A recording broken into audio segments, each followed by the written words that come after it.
Bring up the screen here, make sure it looks all good. Even in dim light, I think we're picking it up pretty well. It does, looks good. You can see a bit of the board here. The Borg. The board. Prepare to be assimilated. Yeah, I think Resistance is futile. Alright, so let me know once you guys see it up, and we'll get into our what happened last week session. Is it? Come on, Twitch. Yeah, the delay is silly. We are set for low latency, I checked that today. I Yeah, actually turned that on last night and we didn't see a difference. still about 30 seconds behind Still on my phone. latent. Woefully latent. Well, the thing is, it's fine when I'm on my computer, but if I'm on my mobile devices, it is 30 seconds later than the stream, and yeah. So by the time I've responded to something, it's been 30 seconds since the thing has happened. Right. Oh, hey, AC's working. Yeah, I can feel You it. can feel it's Yeah. coming out. Yeah, it's coming out. Yeah. I cranked it up. Come on, there it goes. It's going for 68, so we'll see how close we get to that. Alright, and let me just Turn send the out a volume notice down. here. Boom. Mobile live dashboard. Oh, that's not exactly Bring back. Jordan, can you text? Nice. Can you text our other group, Ian et al, and just let them know we're live? They're definitely not coming to watch, but no, You sure. never know. It would include the matriarch, so she might. The matriarch. When I get in game mode, just everything changes. So I can't help it. All right. We are live. Anyone see it yet? Yep. Yes. Okay, good. So it's been 3 weeks? Not too long. Yeah. It's been 3 weeks since our last session, and 2 or 3. When was our last? it's been really interesting. So we're on session 2 on the stream of campaign 2, but actually session 22 of our actual gameplay. So we've been on this now for 2 years or so, and this campaign has seen the players romp across Middle-earth to and fro from the halls and palaces and alleyways of Minas Tirith, through the fields of the Rohirrim, across the vast expanses up into the Northland and the Bay of Forakel. They have faced everything from tiny goblins to giant white dragons, and now they have found themselves at the edge of their greatest challenge yet. They are face to face with the entity known as the Mouth, once called the Mouth of Sauron. He has disavowed that name. So let's back up. Wait, and so this say- is Sauron? the mouth. Mouth. The mouth. So not the eye. no, No. the Mouth. So yeah, that's a good point. Let me bring back up the picture here. So we have that.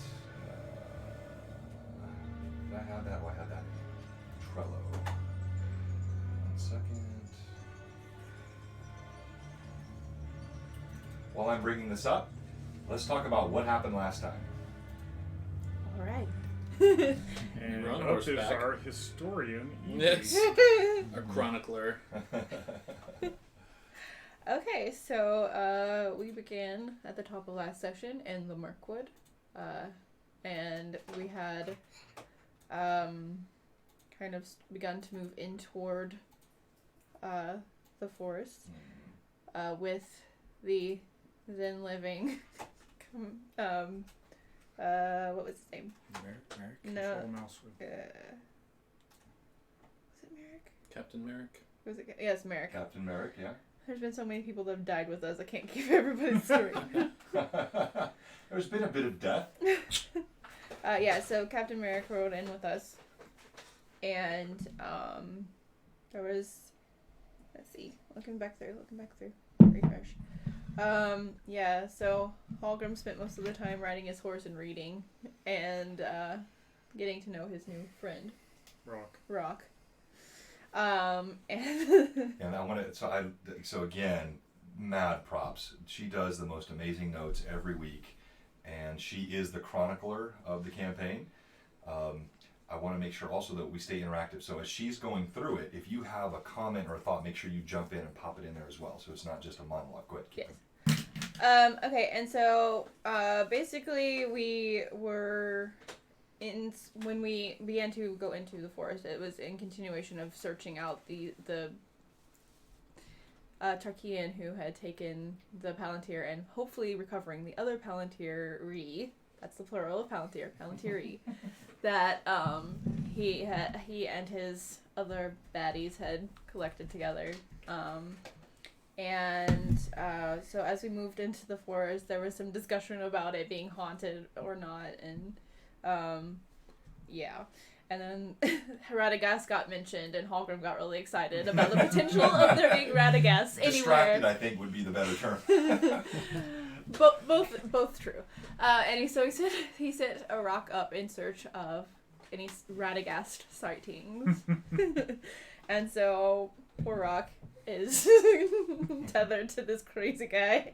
But yeah, so the hawk was in search of Radagast and actually spotted something else. And Aedelus actually noticed something out of the corner of his eye, and then kind of was like, hey, I saw something over there. And then Hallgrim was like, no, but I know there's something over there. So there was a lot of like which way to go situations. And then Something. There was something. We still don't know what that something is either.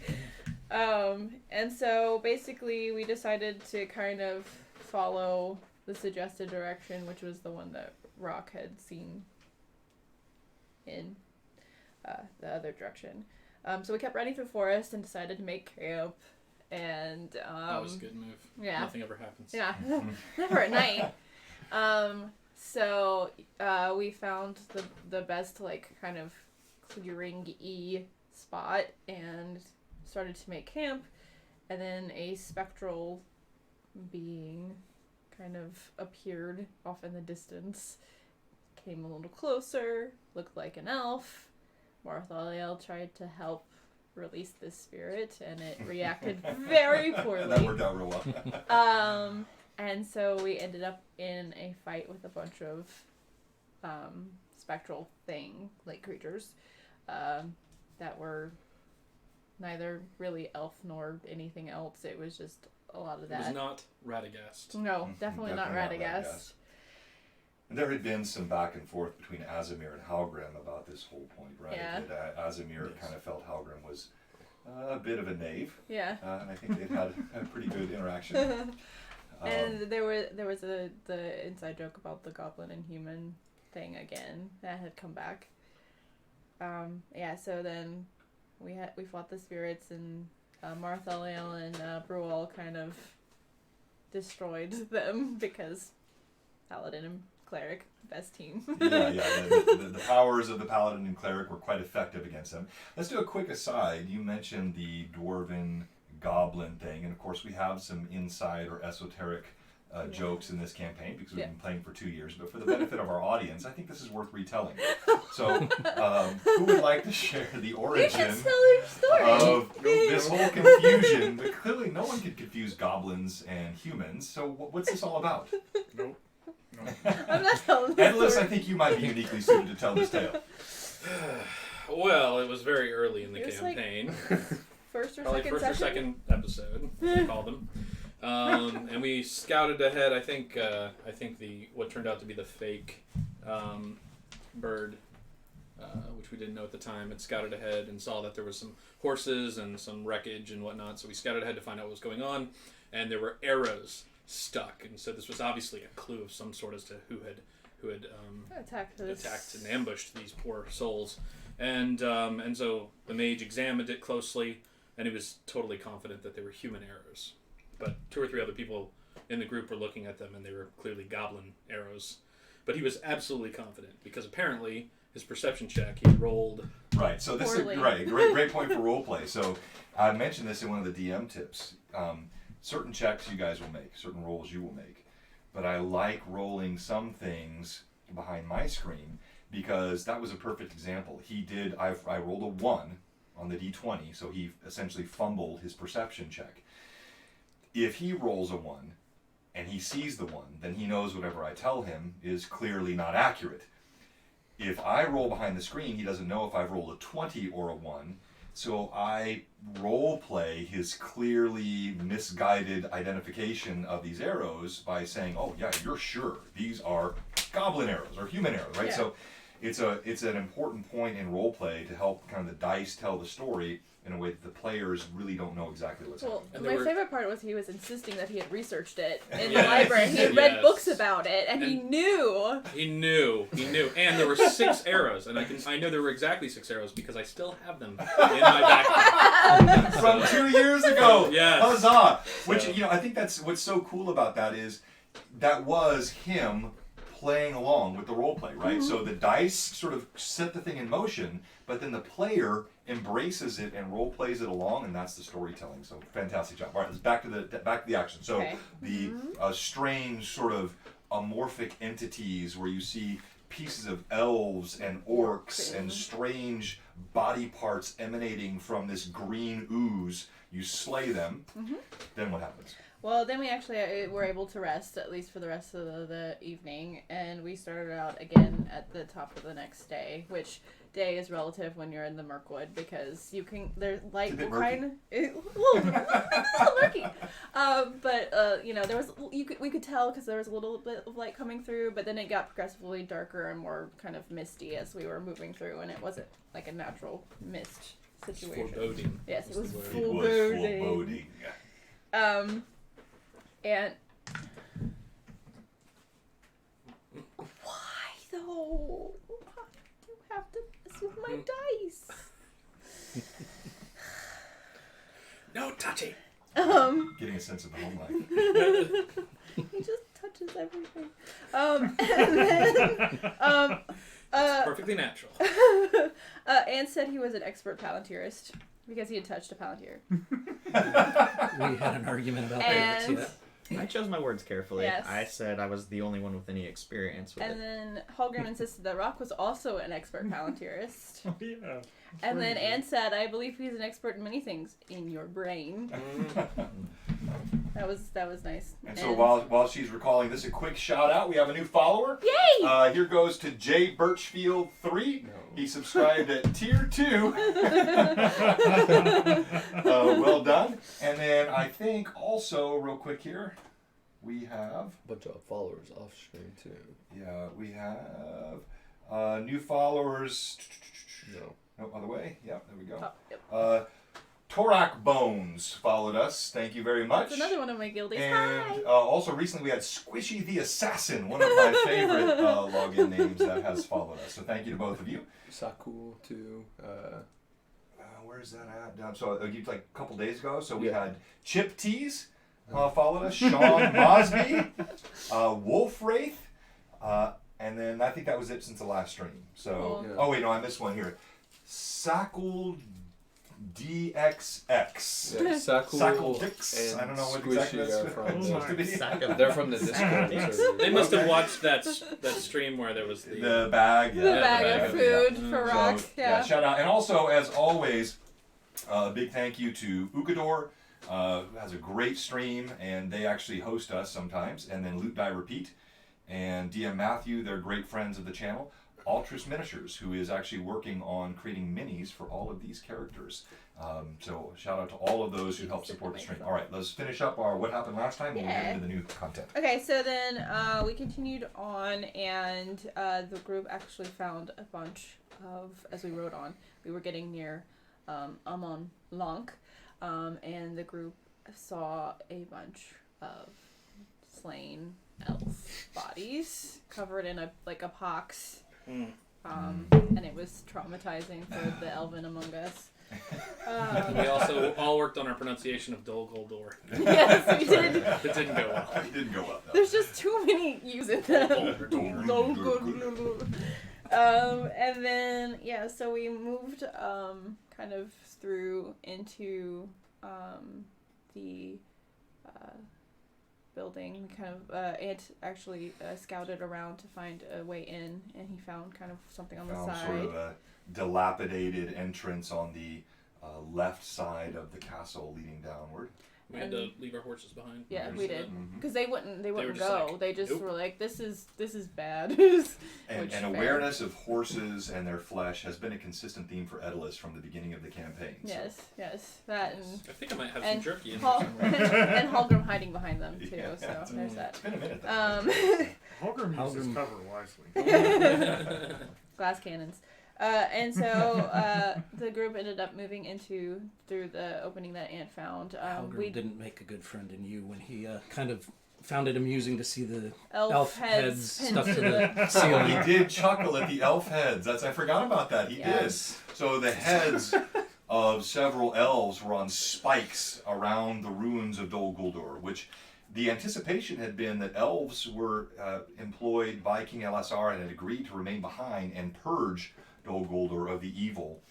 And they disappeared, vanished. We talked about that a little bit in the last stream. So our party found ruins and remnants of elves, bodies, poxed heads on pikes, and for some reason Halgrim found that amusing. Well, and Edalus did also make the comment, I guess they're not going to be helping us when he saw all of the dead elves. I think So that was more of a practical comment. Yeah, but still, that doesn't really earn a lot of points. Yeah, this wasn't exactly touched. I've just seen too much. Jaded. I'm jaded. And then, so Ant looked for the trap, like, as we were moving in, and saw there had been a trap that had gone off that had the pinned the heads to the ceiling as well. And so we saw that as we went in, and we kind of moved into the space. And Because Azimir kind of like, I'll be right screw back. this, we're going in. And he kind of tromped in there. Yeah, couple times. he did. Azimir was quite aggressive. yeah, Now, interestingly, we have our first insult of our Streamlabs and Twitch account. Moody22 has observed that apparently you've all taken aging potions, or this is a different group. So different group. people have gotten accustomed to the teenage I was an group. attractive female recently with blonde hair. I kind of let myself go. It's a sharp one. It's been a rough couple weeks, Moody22. They're actually... You got me. All right, so... I'm sorry. I hope this doesn't end this between us. All right, so you then proceed down the stairs. Edalus initially was quite cautious, remained above, and I've seen scouted too many below. friends plummet to their death while running downstairs. Yes. And describe what you saw when you went down the first time. Darkness. Got to the bottom of the stairs and saw a pathway that was very short and led to an opening that I went to and saw what might have been statues, but I couldn't tell. That's And the And a room little sort of bit of light. extended beyond your vision. yeah. And Yeah. so you stopped and you went back up and reported this, and then everyone followed down. Except for Edalus, who waited. Remained I behind. was watching everyone's back. Yeah. And then once we all had gotten to the bottom, Ant went back up for Edalus, and Edalus remarked that we were all dead. He said, "So they're all dead, are they?"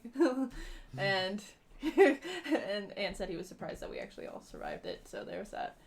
Oh yeah, and I said there's no need to worry about being quiet. Yeah, because Azimir was quite loud going down, and so was some of the other people. So yeah, it was a noisy jaunt. So we got to the bottom, and a couple of people stepped into the hallway. Marthaliel did not, and I think some other people hung back, but I think at least 2 people had gone into the big area, and we met the mouth. So let's talk about that. You step down to the base of the room, and you're able to see now down this hallway. Which we don't have your figures out there. We need to get your figures. We do We have ours. some Oh, of someone was them. throwing gold around, weren't they? Oh yeah, that was There's a whole Hallgrim. thing about you didn't Hallgrim. find the 3 gold. Yeah, that was Yes. Hallgrim. He kept throwing gold. He was throwing Yeah. gold at Azimir, and then asked Azimir to bite a hole in one of the gold coins so that he could wear it as a necklace. And Azimir got really annoyed with him. I don't remember. And then Holgrim was trying to give you all of his stuff for some reason. Yes, and I was like, no, I'm not gonna take, because Did you honestly, Yeah, that's right. it just think me and it Azimir seemed like don't a have anything. really I don't think really anybody else had. badly planned situation was about to happen with him giving all of his stuff away. So I swiped it naturally. And then Hallgrim laughed about Ant not going to pick up the 3 coins that he had thrown away. And Edalus ended up scooping those up. So you step into the room, and you see this towering creature. And so it's almost a menagerie down this hallway. You see what clearly are trophies, various humanoids, elves, humans, even an Urakai, different types of humanoids displayed as trophies in some sort of stasis or like fully colored and lifelike statues down the hall. In the center of the hall, you see a figure, a wizard clad in blue, and he is slumped like this, dangling in midair, suspended several feet off the ground in a haze of blue light. You see blackened tendrils crawling over his hands and up his sides of his robes and over his face, and he just kind of floats in the blue ether. And then behind stands that looming creature, black mask, vicious-looking teeth slavering beneath, a huge sword in its hands, black robes that fall both tattered and yet billowing where there is no wind. And he spoke words to you. Yep. What did he say? He said, and I have the exact quote, I welcome you. I've been waiting. And then please step inside.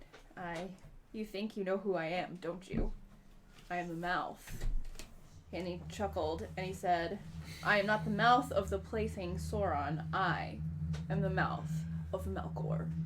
And that was the end of the session. So we will pick up from there. I'll repeat those words. I am not the mouth of the plaything Sauron. I am the mouth of Melkor. I'm gonna get some holy water in here. You feel just an aura, a taint seeping into your skin. There's a dank and rotten smell. The eerie looking blue wizard just continues to almost float back and forth in the blue light that surrounds him. And the mouth stands before a throne with his weapon, just waiting. Can we act? I cast a spell on the mage, the blue mage. Okay. I'm gonna spread Are you out. in I'm the gonna work my room? way in and spread out towards Okay. So you Yeah, you you better going act to the fast. room? towards this side of the room. Are these alive or are these statues of some kind? So they look like don't know. statues. we don't know. They look Yeah. like statues. I'm Yeah. gonna start Yes. on the edge That's nearest why I that didn't go in statue. there. I I'm get gonna slowly really work my way over. I get really excited and I run into the room and I try to cast a spell on the blue mage. While he's being a fool, I will move my way over to the edge, and I'm gonna go to the nearest statue, and I'm just gonna start lopping the head off of each statue as I work my way down. But I'm going to wait, and if I see action that feels like it won't be the most obvious thing happening in the room. Right. But I'm gonna start with the orc one. So that's my plan. That's what I'm trying to do. So I'm just explaining that now. I feel like this is going to end Go for the really bard. poorly. So Yeah, definitely go for the bard Go for the first. bard. You don't know what he'll do to you. There aren't any trees around. He rolls. Okay, so Charming. the mage steps forward Just first, my way over That's to me. the far edge of the. I'm the mage. and he utters arcane words. You see a soft glow emanate from his hands. It moves about 7 to 8 feet from his hands in the chamber and then dissipates. You see motes of dust fall to the ground. The mouth speaks as Edalus steps in with his sword. Wait, let us parley. That would be what a mouth would ask for.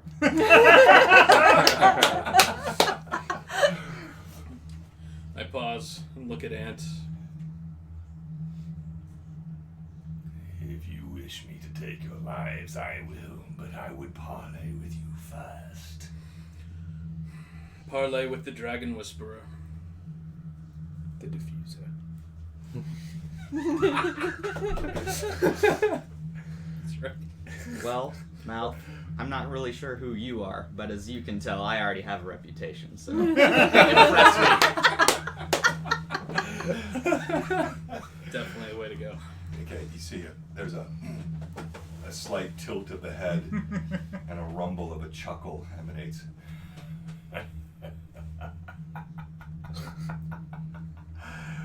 Foolish hobbit. All of you come closer. Let us speak. I think I'm comfortable right where I am, and I can hear you. And I think you can hear me, because you're responding, so. I'm gonna at least move into the room. I edged to the point where it looked like the magic was dissipated, still keeping to the edge of the room. Like, Okay. just... Alright, so let's go a few feet in front here. You're getting close to the orc. And Brual. I'm gonna come in on this side. Okay.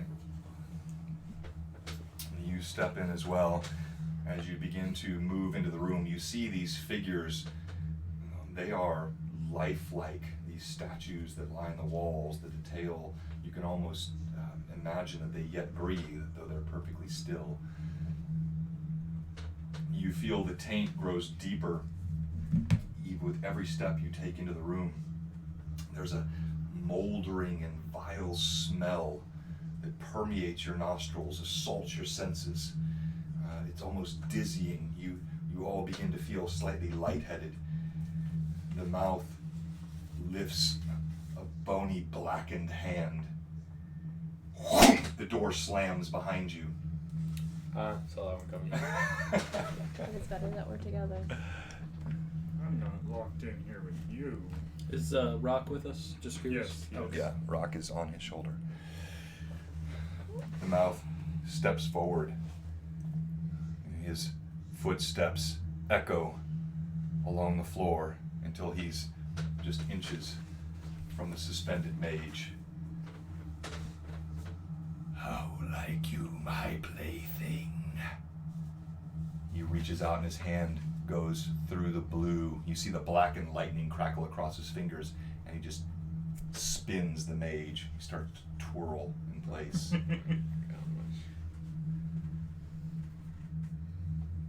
You speak of parley, but why should we trust you, the mouth of the deceiver?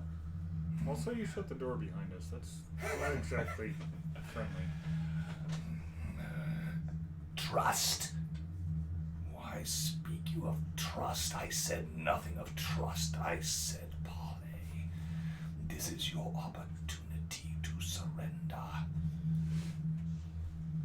I'm very unimpressed. I thought you would have a little bit more to say, as someone whose sole job is to communicate for something that's actually powerful. Then I will communicate with you, plucky hobbit. The day comes.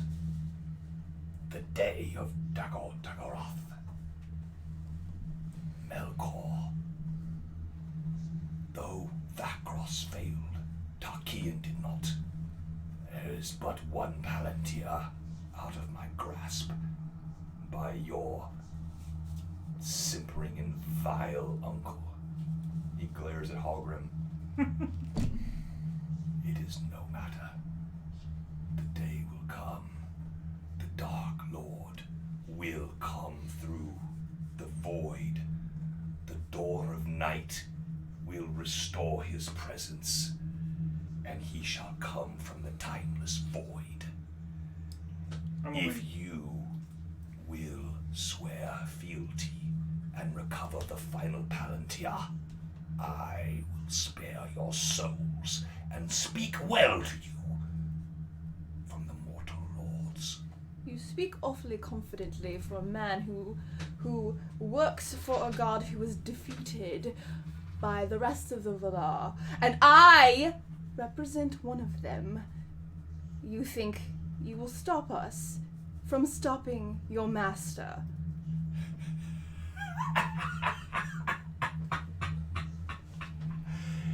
One is not defeated who merely bides his time. The day comes. Choose now. Swear fealty or die. I'm completely not paying attention during this entire time. I'm trying to get closer to the blue mage, and every time he spins around, I'm just kind of like, hi. And I'm trying to recognize his face, see if I recognize it from either lore or. Yeah, so go ahead and inch him closer. And yet, what of the... No, not You creep forward while this conversation is going on between the Whisperer and the Mouth, and you have a hulking hobgoblin form over your left shoulder, leering at you lifelike. As you step closer, you see every revolution of the mage. It gets clearer and clearer. Suddenly you see Hallgrim fall to the ground. He cries out, "Ah!" He grasps his head and staggers to the ground. What's clear? Dwarf, grab his boot and pull him What back. you saw. That's it. Oh. I run over and grab Halgrim and pull him back as best I can. What of the War of Mouth the just Rings? chuckles. Even your fool servant couldn't defeat a mere hobbit. You speak to one who whispers with dragons, and yet your fool of a mouthpiece that you were once with is now no more. If that's the best you have, why would we even consider joining with your weakness? You actually speak a clever question. I would advise you that Sauron was never meant to succeed. He merely forged the pathway for our master to return. The Hobbit did as the Hobbit was to do. The ring was disposed as it was to be disposed, and it was the beacon. It sundered this realm and opened the door of night.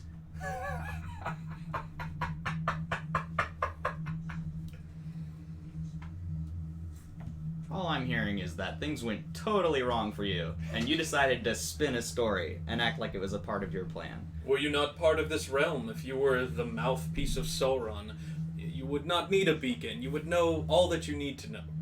You seem like you are either unable to come to terms with where and who you are, or you speak lies. And as the mouthpiece for the deceiver, we know which one of those options it probably is. So, as you're speaking, you see Halgrim continues to just grips his head. He cries out. You hear him. He begins to mutter. Yeah, he starts speaking like a child. Father, where am I? What is this? I don't understand. Daddy, where are you going? He just kind of mutters to himself and rocks back and forth. What? Oh. I'm trying to authenticate something here. You shall not pass! Thank you to Ian Real 59 who just subscribed on Twitch Prime. Thank you. Huzzah. Alright, so he rocks back and forth with your words and your words. You see the mouth steps back. He gives a slight bow, and bits of blood and spittle fall from his mouth and drip to the floor. Then, so be it. Let us dance. And with that, you see suddenly he starts speaking words. He moves his hands, I one charge. hand on the sword. Initiative. These guys have been horrible for me, so let's hope that changes. No, not too bad. Okay, I need initiative coming 12. from here.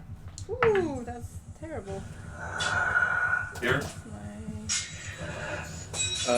15. 11. Okay. 5. Okay. 3. Okay. 21. Yeah, I rolled a 1 as well. No more And notes. as you see him, he holds one hand, this massive sword, and the other one he weaves. As he does so, you move forward. You can act first. Now, you cannot get all the way to him, so what do you do this round? I'm gonna head over to the first statue and just try to use each statue as a way to sort of hide myself as I make my way closer. All right, roll d20. Okay, and your stealth bonus? 6. Okay.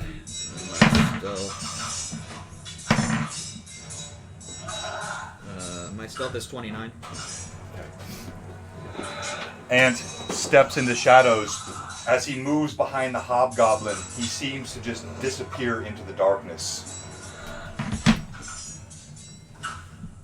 Azamir. Okay, I run as a feat at 5 times my normal speed to the mage. Can I hit the mage, or is he floating?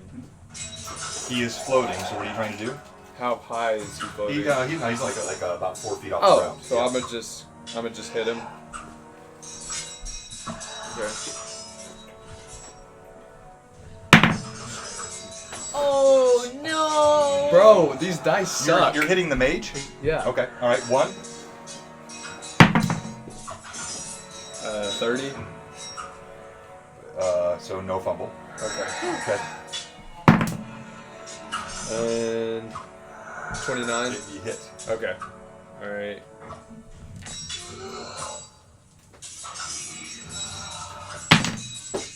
Uh, 22 points damage. Okay.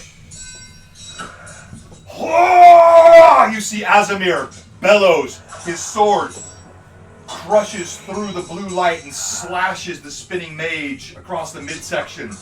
Blood spills out. You see Halgrim. He cries out. And he falls to the ground, shaking. Oh, I didn't see that one. That didn't compute. Well, now we know not to do that again.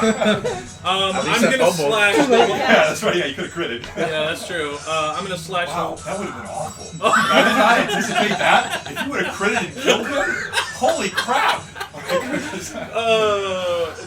The Palantir would have fallen out of his with his guts. I'm gonna slice the left arm off of the orc statue as hard as I can.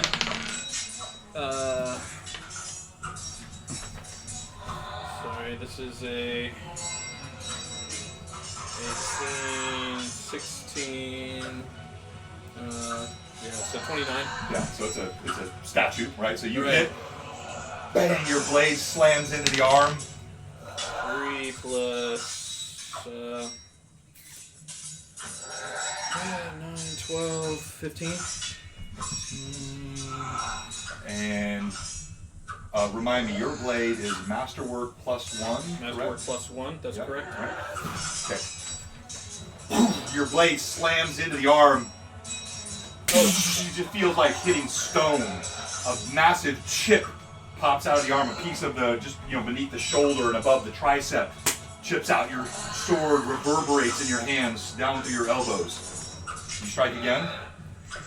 One more time, same thing.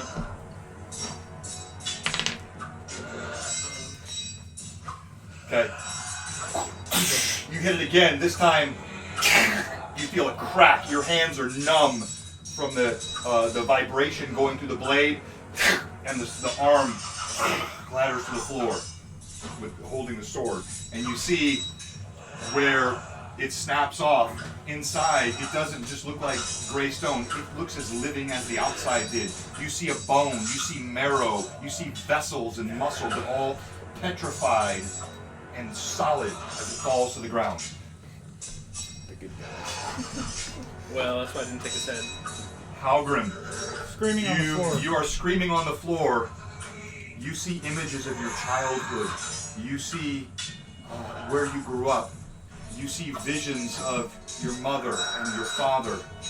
Your father's face comes before your eyes. It is the face that you see twirling in this blue mist in the middle of the room. Suddenly, all of your lost memories, all of the things which had eluded you for these past several years come flooding back.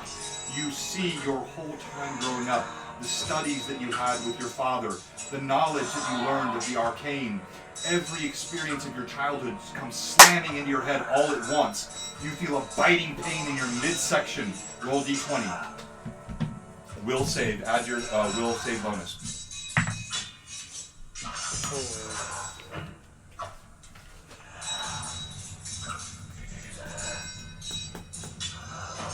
10. He continues to writhe and twist on the ground, unable to deal with what's going through his mind. The mouth finishes his final revolution. You see suddenly there are 3 of him in a row, side by side, and they start to move. Difficult to tell which is which.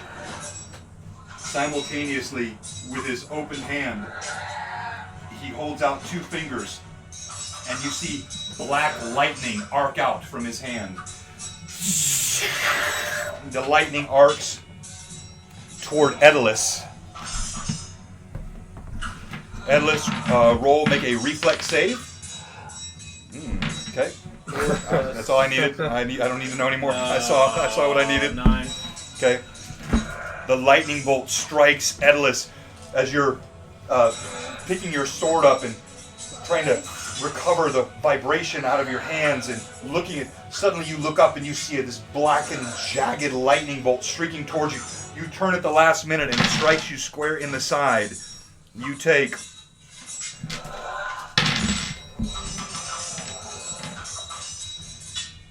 48 points of damage.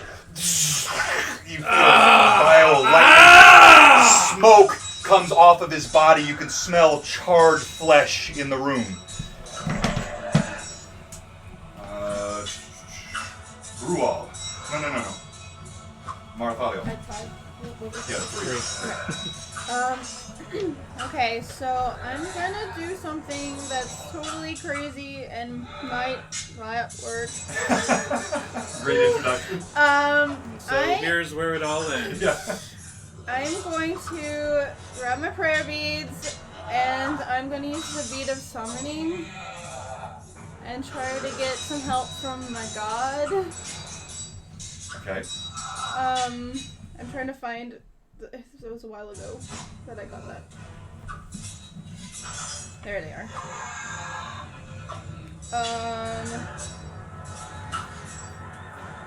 Bead of summons. It says, summons a powerful creature of appropriate alignment from the outer planes, an angel, devil, etc., to aid the wearer for 1 day. The wearer uses the bead of summons to summon a deity's emissary frivolously. The deity takes that character's item and places a geas upon him as a punishment at the very least. Marthalio pulls a bead from the necklace. And I say, and I speak it in Elvish, and it basically translates to, please my lady, in this moment I need you more than ever. Send me one of your helpers to assist us, for I fear otherwise all might be lost. So she speaks these words as she pulls the bead off, and you see a channel of light arcs through the ceiling, comes to the very cracks in the cobblestone, and a figure begins to form.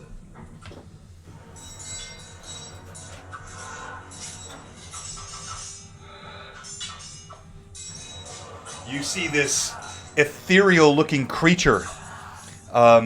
It stands with a massive sword. It has what looks like golden armor, but it's translucent and glows through. You see angelic wings on its back as it begins to materialize. Rual. I slap Halgrim in the face. Perhaps the greatest attack of all time. No, I'm trying to wake him up, try to get him out of it. So, I just say, "Time's up, let's do this!" And I smack him in the face, and I'm going to start going towards... Alright, I'll let that be a swift action because it's great roleplay. So, whack! A meaty dwarven hand smacks him on the side of the head as Rual charges forward. So you can close about, if you're running, you can close about half the distance. So you run past where you see blood pooling at Azimir's feet. Initiative. Round 2. That's better. Whew. Okay, here. 20. 19. 7. 22. 8. 12. Me first. Marathaliel, you see your summoned celestial being finishes manifesting, and it glides forward with incredible speed, reaching the foot of where the mouth stands. Okay. Aren't there 3 of them though? Well, you don't What? know which of the Yeah. 3 it's in front of, but yes. Do I need to command it to do anything, or will it act on It its seems own? to be acting Okay, on its okay. own. I just wanted to know that in case. Okay, so in the meantime, I'm going to move towards Edelus, who I just saw take a run of electrical damage to the face, and I am going to go. And I'm going to go heal him, That's what I get for messing with his silly statues. and I'm going to use a Cure Serious Wounds. And it's a, let's see, make sure I have the right number of dice here. That's 3d8, right? 3d8 plus 1 point per level, per caster level, so that's 3d8 plus 5. So,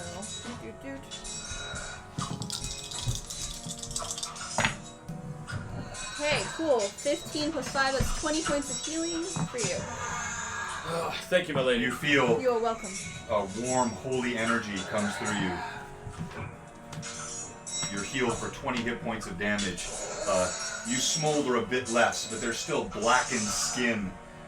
You feel blood just creeping through places where you've been sizzled open. Edelus. I pick up the arm and the sword. Just testing how heavy it is. Feeling like if I can throw it, can I hurl it? Is this something that... You pick it up. Yes, it's quite stout. It's heavier than a normal arm should It's be. not like a spear. It's not It like feels spear dense. hefting. It's like... It's a little heavier than that. I mean, it's not unwieldy. You know, like you could throw it, but it's not like you could just.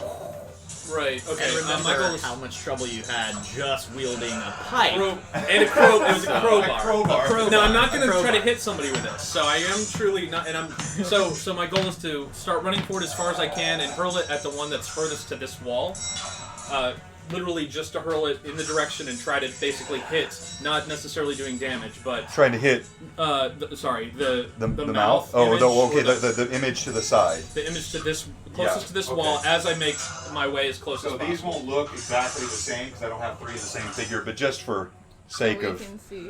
visualization, these would be the 3 images of the mouth, and this has gone to the far right side. All right, so you run up and you throw it here. Okay, roll d20. You see Edelus lumbers forward with this massive piece of stone in his hands. He hurls it. 10. So it's a missile weapon.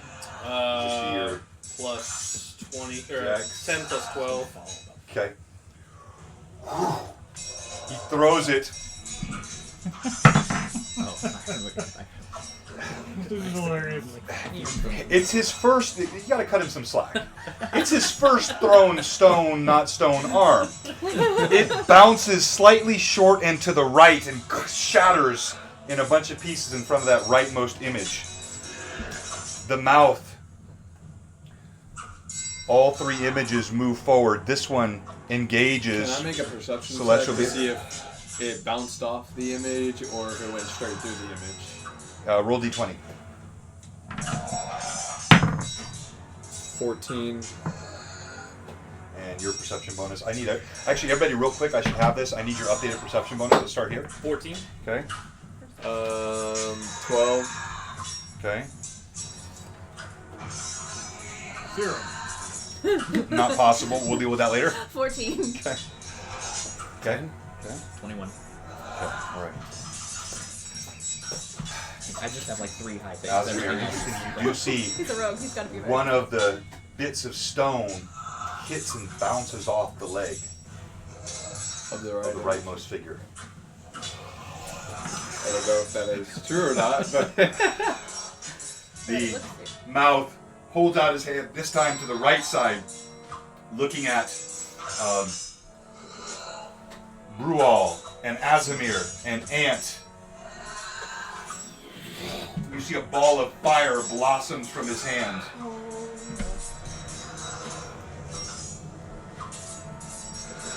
My sound effects need some work here. They're struggling on the iPad. I'll get that figured out for next time. Boom! The fireball detonates. I need reflex saves from Brual, Azimir, and Ant. Does it matter that I'm technically behind a goblin statue? It does, and also just by nature of what you are, your reflex save has an effect. So, you roll. Natural 20. Okay. Dexy is the He does a fourth super ever. triple backflip. Okay, With wow, a I little, just with a repeated little that. flourish at the end. Yeah, What? we both got 20s. What? Can't read that. All right, You cook so marshmallows. there are better times to use 20s. Yeah. Technically, a 20 really doesn't mean anything on a saving throw like this. When you make a saving throw against something like a fireball, you're getting a reflex check. That's for half damage. Although for a rogue with your feats, you actually negate damage. So, Ant, you see this fireball coming. You just quickly duck behind this image, or this figure here. As you leap behind it, you grab hold and you notice this one you can actually feel the armor. It doesn't feel like a statue, it feels metal and cold beneath your hands. Boom! The fireball blossoms around you, you take no damage. Brual, you duck. Most of it blows over the top. Azimir, what was your roll? Failed. Okay, alright. So,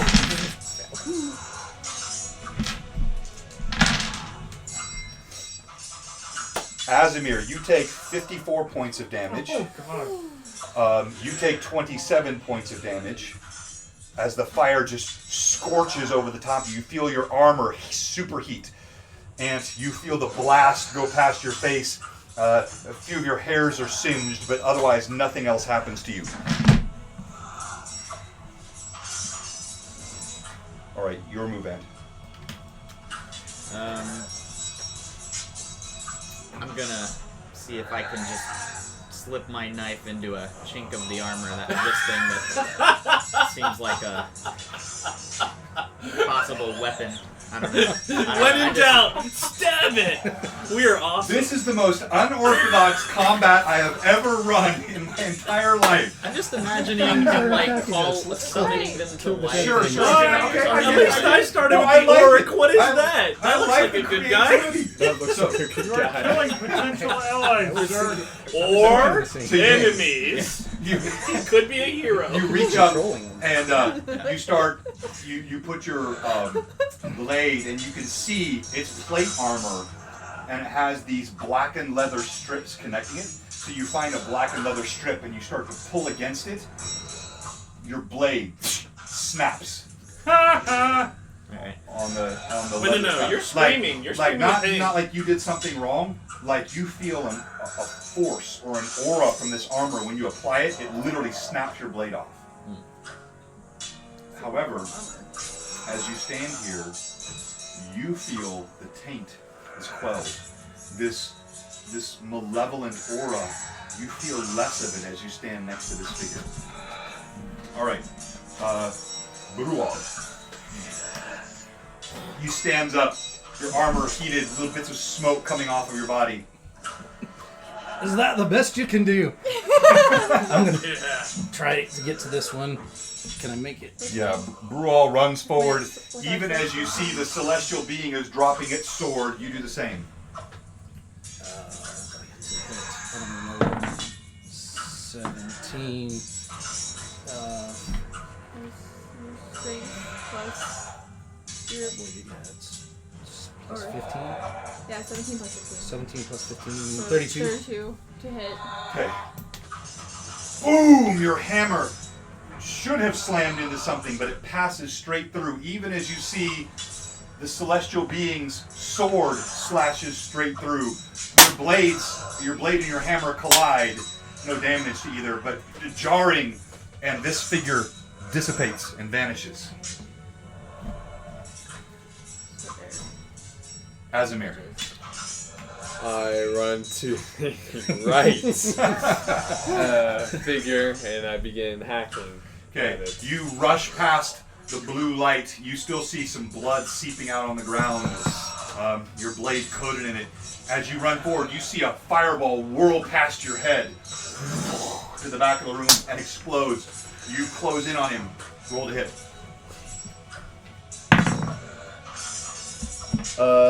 37. That hits. Okay. Are you giggling at this? Well, it's just real. That's a really big number. Is he larger than me? He is larger than you, but not a large creature. He's just a... Yeah. Okay, Yeah. so he's larger than me. Yes. So I'm gonna do Death or Glory, which is against a creature size larger than you. You can make a single melee attack as a full round action, gain +4 bonus on attack roll, damage roll, and critical company. Okay, so technically a size larger than you would mean up the scale, but I did describe him as a towering entity. We're going to call him on the edge, and I'm going to allow it this time. But just be aware, it's actually a size category, not just someone that's an inch taller. And he has Melchior's mouth. I mean, Well, yeah, that's good. Melchior. Actually, I'm gonna save that one. I'm gonna do Battle Strike. Death or Glory, psych. Death or Glory, no! Not gonna do it. Poop. Missed. Well, how about you tell me the score and I'll tell you if you missed. 26. Missed. Alright. Azimir runs forward, his heavy footsteps thundering on the ground as he watches the fireball sail past his ear. He slams his two-handed sword into the creature. You feel it bite down. 25. So the DM didn't lie to us this time. Well, I can't lie every time. Then you never trust me. You always have to be questioning. Yeah. Can never be sure. Boom! Your blade bites in. You feel cold immediately. Your hands, the blackened edge of your blade, you see crystals of frost form on it as you pull it out. It's almost like a necrotic feeling. Halgrim, D20. It's my turn. No, it's your turn to roll a D20.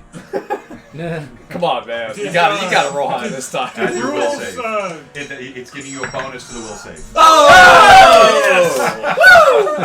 Well, you guys are burning the natural 20s on the worst possible thing. He's free now. Okay, you feel. What did you say again? Repeat it. Oh, Make I it up, smacked him go. across the face and said, "Wake up! Time's up. Let's do this." Wake up! Time's up! Let's do this! You feel a massive meaty hand smash your face. Stars go through your vision, and suddenly you recall where you're at. You feel the pain in your side begins to subside, and you hear the sounds of battle all around you. You feel the wash of fire go overhead, over the top of you. You gotta put the iPad on mute so you don't get it. Well, I'm just gonna mute that one play. I gotta turn off all the notifications. I'll do that. You can do not disturb. Yeah. Swipe up and turn you. It's the first time. We're working pretty well Yeah. overall. I got a bigger problem though. My sound effects aren't appearing here anymore. You stagger to your feet. I try and reorient myself, and I look towards the three interweaving mages up, or things, the mouths up front, and Only two now. only two now. Sorry. Oil and fire. Tried and true. Wonder if I'm having double vision, and decide to just bypass the entire assessment route and Okay. cast black tentacles. Got it. Okay. All right. So the mage steps forward. Stumbles forward.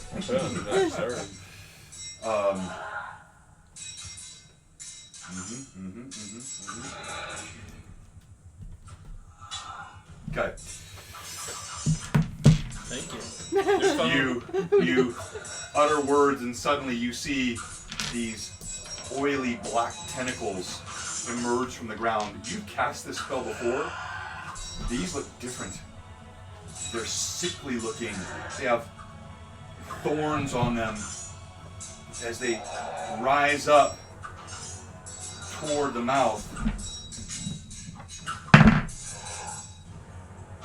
You see half of them begin to attack these images. The other half turn and move toward Azimir and start trying to wrap his legs. Roll d20. Me or Asmer? Azimir. Azimir. Reflex save. Come on. Reflex save. You can do it. Bro, this. Oh my gosh. 7 plus 5, 12. No way. All right, so you look down and you see these tentacles. They do grab the mouth in front of you and they start twining around his legs. But your joy is short-lived as you see they're doing the same to you, and you feel thorns biting into your flesh. They feel like a noxious sort of poison going into your flesh. You take 4 points of damage. Now roll another d20 of Fortitude save. This is a roll well. I'm gonna have to purchase. You can't buy new dice every week. Bro, I can't do this. Another 2. Okay. All right. You feel something cold Other D20. and sickly start to come up the side of your leg. Initiative. Can I interest you in what you said? I'm They happen to this be D20 lying for a around. little bit. Okay, we'll start here. 18. Another Okay. one. Go Um, for 21. okay. One. It's just me. Really 121. 9. Okay. 3. 5. 20. 22. Okay. All right, Ant. Can I, like... I'm really curious about this statue. Climb on those shoulders. Give it a kiss. It's like the frog princess. Or not. Yeah. I mean, can I... He's not a bard. He's a Alright, I rogue. You can do whatever you want. No, yes, you can do whatever you want. I'm just pretty sure You I'm can cup his useless cod compared piece to if you what... prefer. Like Yeah. whatever you Do want. it. He's Well, not man. a bard. He's a rogue. Oh. Okay, I just wanna... I don't know, I just roll a perception check trying to figure out something about it. About the statue? Yeah. That you're standing in front of? Okay, roll d20.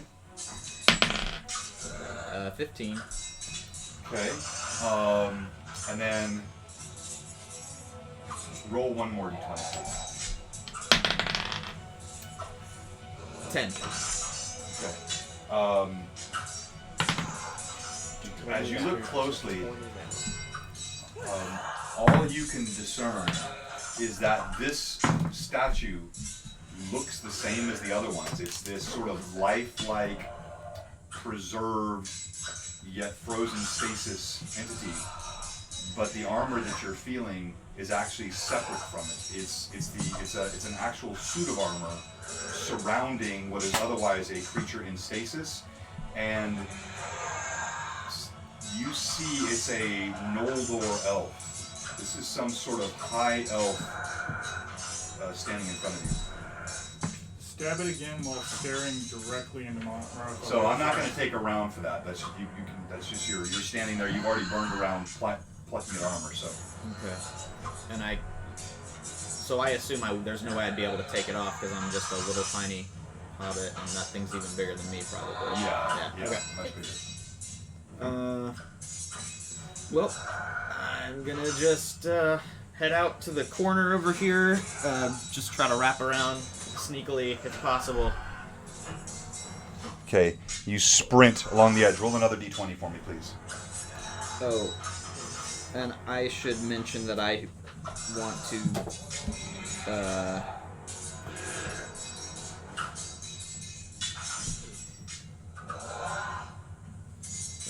What's the? I want to use that fast stealth ability I have while I'm Okay, here. right, gotcha. So you move quickly, skirting along the wall. Okay. And I rolled a 12. Okay, I know. So even where the torch, you run beneath the torch, and you can even see on your own shoulder, it casts no light on your cloak. Your cloak just seems to absorb the light as you move past like a shadow. When you reach the back wall, you see the celestial creature that Marathaliel summoned has turned to the second of the three mouths and lifts its blade, even as Brual does the same. Brual, your move. I'm gonna try to attack the closest one at this point. You step forward side by side with the celestial creature and swing your hammer. 16 plus 15. 15. 33. 31. Sorry. 31. 31. Bam! Your hammer should have slammed in. It slides through. You see the image vanish, leaving 2 only down, the 1 to go. It's this one. Sorry. The one I hit. You're not Mighty getting, swings, dwarf. sorry, you're not getting XP for those first 2, by the way, just so you know. He learned something though. However, you reach there before the celestial creature, so it flows past and swings. You hear a sound almost like a singing, high-pitched, as it slides through the air, hits the mouth. You see black motes spark away from his body. For the first time, you hear a reaction from the mouth.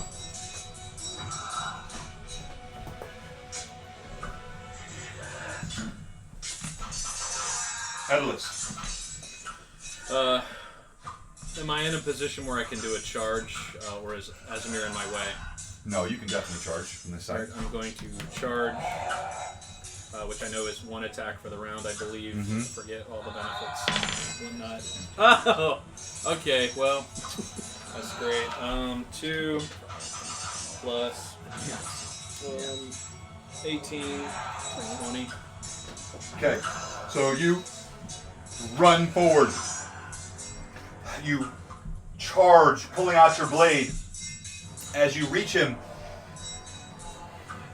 the shards of the stone arm you threw slide underneath your feet. You don't fall, you maintain your footing, but as you swing, you stumble, and your swing is ineffective.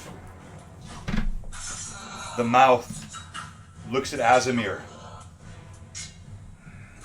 You see a lip curl and a jagged and bloody tooth is exposed. A hand extends and black tendrils of lightning shoot right into your face. Roll D20. Wow. Come on, on, come on, come on, come I'm on. trusting this dice. If not, I'm getting a refund on Amazon. Are you gonna put that in the comments? Oh my! Another 2. This is I don't understand. You And then widen your eyes, you open your mouth, You offer your nostrils. open your mouth and close your eyes, and he will give you a big surprise. Oh my gosh. Oh, this is gonna hurt. When you return, It's gone. what's the reason you're gonna put on the return to the Amazon folks?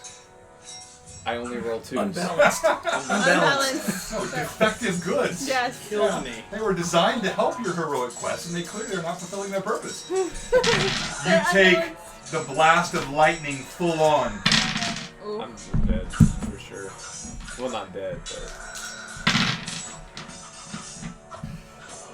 You take 52 points of damage. he still stands. You're blasted back 10 feet. Make a. Am I held in by the tentacles? Yes, Yes, actually you you're are. Ow. You are. Thank you. I forgot about the tickle. You fall backward. Your feet are held. You slam to the ground. Thunk. Smoke. Tendrils up from your body.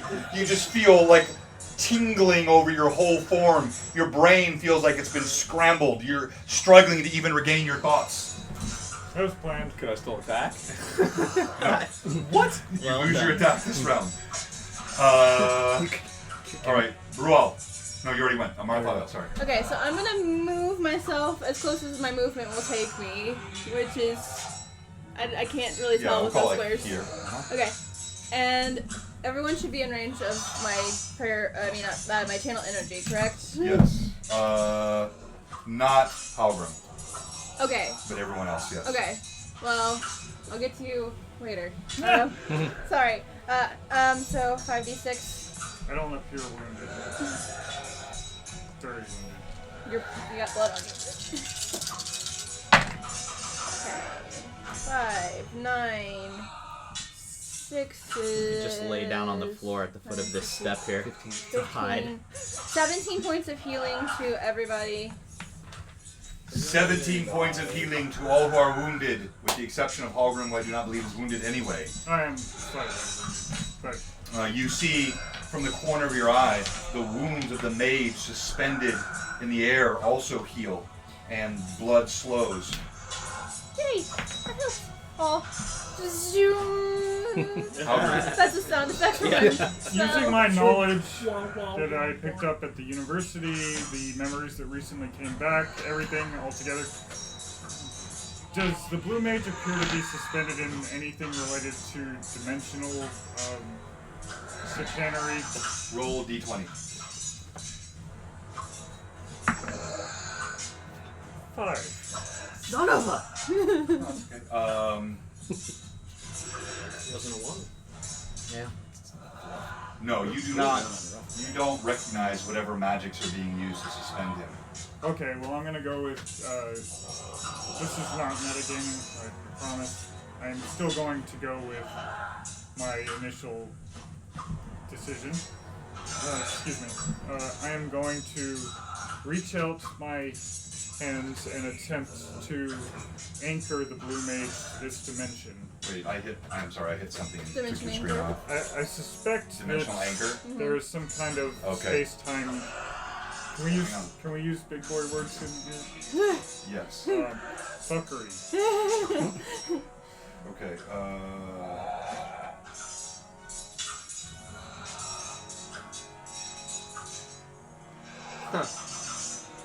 Okay.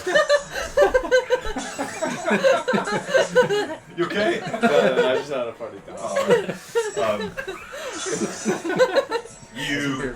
You throw out your hand. You see the blackened tentacles that were going up and down his body. Suddenly you see what look like a pair of white claws that sink into his thighs and pull down. The blue light vanishes and he slumps to the ground, falling over on his side. I call that progress. Initiative. So that's the chat if I should keep using this dice. Alright, so if you're watching on the stream, Azimir wants to know if he should continue to roll the d20 that has Dice betrayed jail. him consistently thus far in the stream. Belongs in dice jail. It belongs in dice jail. Dice purgatory, perhaps. Alright, yes. 8. Okay. 15. Okay. Algrim? 15 as well. Okay. 17. Okay. 4. 20. Alright. What? And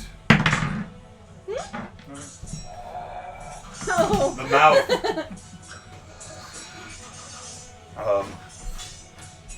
holds out his hands. He speaks in some tongue you don't understand, guttural tones. And as he finishes the last syllable, you see the hobgoblin that stood here leaps off wielding a massive club and hammers it down on Hallgrim. I had it coming. TPS, total party side. It hits. You feel the club slam into you. You take 14 points of damage.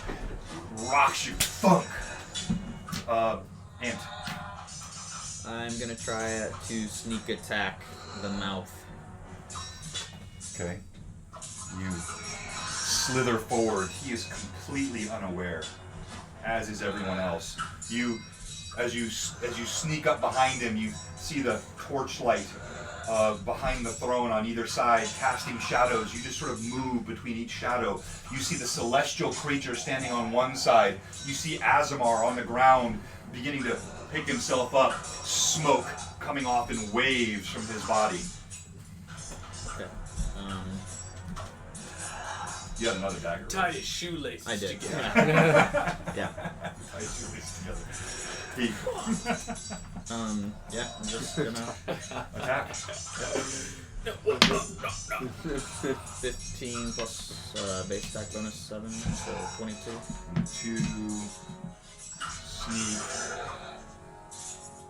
That hits.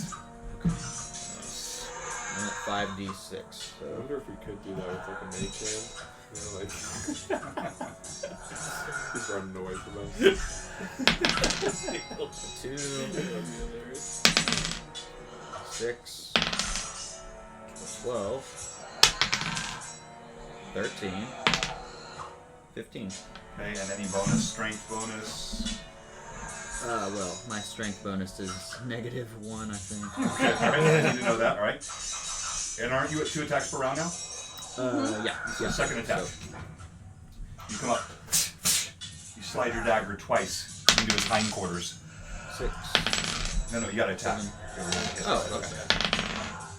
Oh, okay. 8. Okay, the second one, when you push it back, it bounces off a piece of his armor. Azamir. We're gonna attack using the same dice. Law of averages tell me this is gonna be a 20. Wait, I had a 17. Oh, Oh, I go before. point of order. I had a 17. Oh, I had him at an 18. no, Not correct? I was a 15. Oh, my 5 kind of circled back around. My Okay. bad. Thank I you. was Go like, I ahead. thought it was 6. Okay, so I want to. Can I get this way some so that I can get him in a 30-foot, within my 30-foot radius, perchance? I mean, you can't hit him and them. No, I don't want. But I yeah, like just you're want gonna to say- like move this Yeah. way. Yeah. Some. Yeah, you can Yeah. do that, and now he's within range. Okay. You run past, you see the blue wizard now laying on the ground. The blue light is gone. He just lays unconscious. Okay. So, I'm sorry, what happened with the one was a hit and one wasn't? Yeah, the That first was one you hit. 11, The second one, when you came back again the second time, 16, bounced off a piece of his armor. 19, So it did some damage maybe? Or 23 Miss. points. Like, it's a miss. Like you physically struck, but you didn't do any damage to his armor. Oh, okay. That was 23 points of healing. Okay, 23 points of healing to Halgrim. You feel just a holy aura. Even the taint you feel in this room is pushed back slightly by the healing power of Marathalio. Azamir. He's hulking, smoking, and angry with blackened tentacles on his feet. Now we'll see him when he's angry. Death or glory now. Beginning of the round. Huzzah! Yes! Adam proof critical! I knew it was coming. No, confirm. Hello. 6 plus 26 because of Death or Glory is 32. So what does the Death or Glory do to your... Yeah, it's +4 to hit, damage, and confirmation. that is a critical. Yes. Woo! Roll second attack. Oh, another 19! I knew I should. It was a fear And of going a into 12 plus 21 is 33. Okay. Both are criticals. Azamir, smoking, bloodied, angry, uttering orcish curses. Die! Slams his blade Tired of twice. these ones. Or 2s. Okay, a 49 on the first one. Okay. And the second one? A 40. All right. Okay, I whatever. got those. Still something. And then roll your damage. 12 and 6, 18 plus 30 is 48 plus 8 is 56. 6 plus the critical and the critical. Azamir's blade. The first one slams into the creature. You see the mouth is rocked back a bit. He comes back around the second time. You see a bit of armor chinks off and flies off of the mouth. Blood and ichor splatter against the wall. You smell noxious fumes emanating from his body. Hugrim. I back away from the humanoid. You will provoke an attack of opportunity if you do that. Oh, I'm back. Although it might be in character, so. Yeah, true. You can do that. I'm not telling you not to, but I am. Punch him in the face. I'm processing it, going from very low hit points, taking a lot of damage, to getting healed, and I'm in a panic state, and I'm talking to Rock. What should I do here? Like, no course seems right. okay. You speak to Rock, and even as you say the words, you feel talons bite into your shoulder, and then he thrusts back, and the thrust of his wings pushes you off balance. You fall back. You see the giant hobgoblin lifts its club, and rock flies into its face. You hear it caw. Ah! Feathers and claws and beak. R.I.P. Rock Bob. What's gonna be next? The hobgoblin staggers back into this human paladin statue against the wall. He begins to bat the club in one hand like this as rock assails his face. You are safely out of range. That is your move for the round. That leaves, last but not least, Brual. Yeah, I'm gonna attack the mouth there. 8 plus what? 15. 23? You swing. You feel it bounces off of this incredible plate armor underneath his robes. Second attack, right? Oh. Hit 2. Yeah. 15 plus, I think it's 10. Yeah, 10. 25. Again, you slam against the armor, doing no damage. I was Initiative. 8. I was initiative of 8. Oh, so I'm my sorry, I last- skipped over you. Yes, Sorry, go last like I'm just gonna take a swing at him. 11 plus 18, so 29. Okay, that's a hit. That's what this was. Like That's if what you this ever was. would smite, Yeah, but facing now the is now. mouth Now might is be now. the time. Yeah. Oh yeah, you. Oh my goodness. I don't. Yeah. Vital strike, 2, plus 18. No, the second one misses, but right usage of it. Okay. That's like some standing on the ground. And then 5 plus 12, 17. 17, alright. Your blade bites in. You see the mouth staggers back. The celestial being plunges its sword.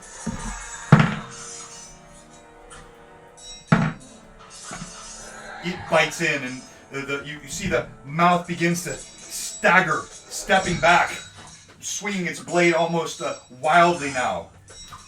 Initiative.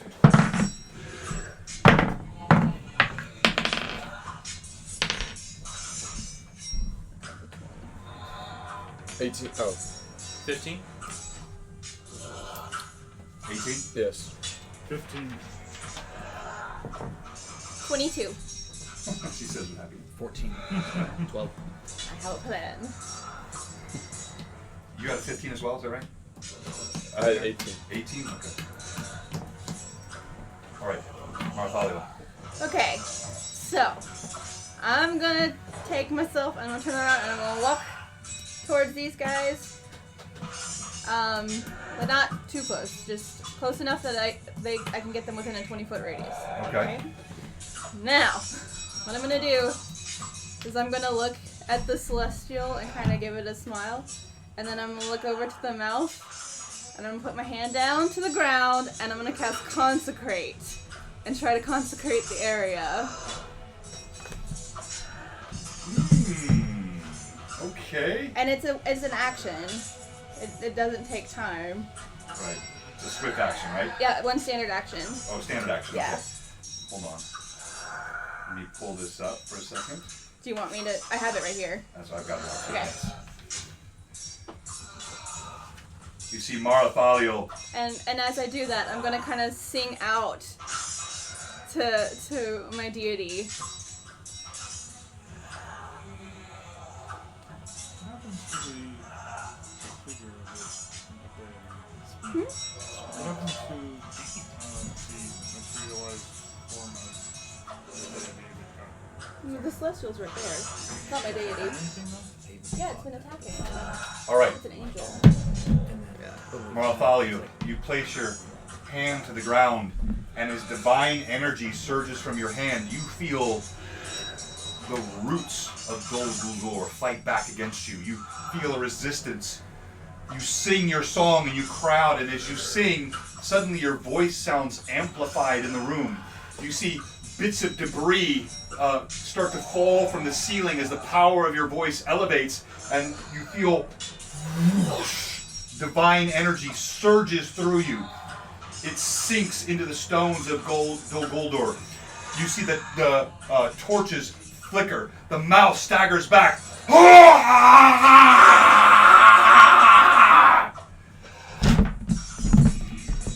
Holy water. It worked. Azamir. Oh, that didn't kill. Okay. Sadly, I And just heard it. you're almost crushed. He's staggering back. Okay.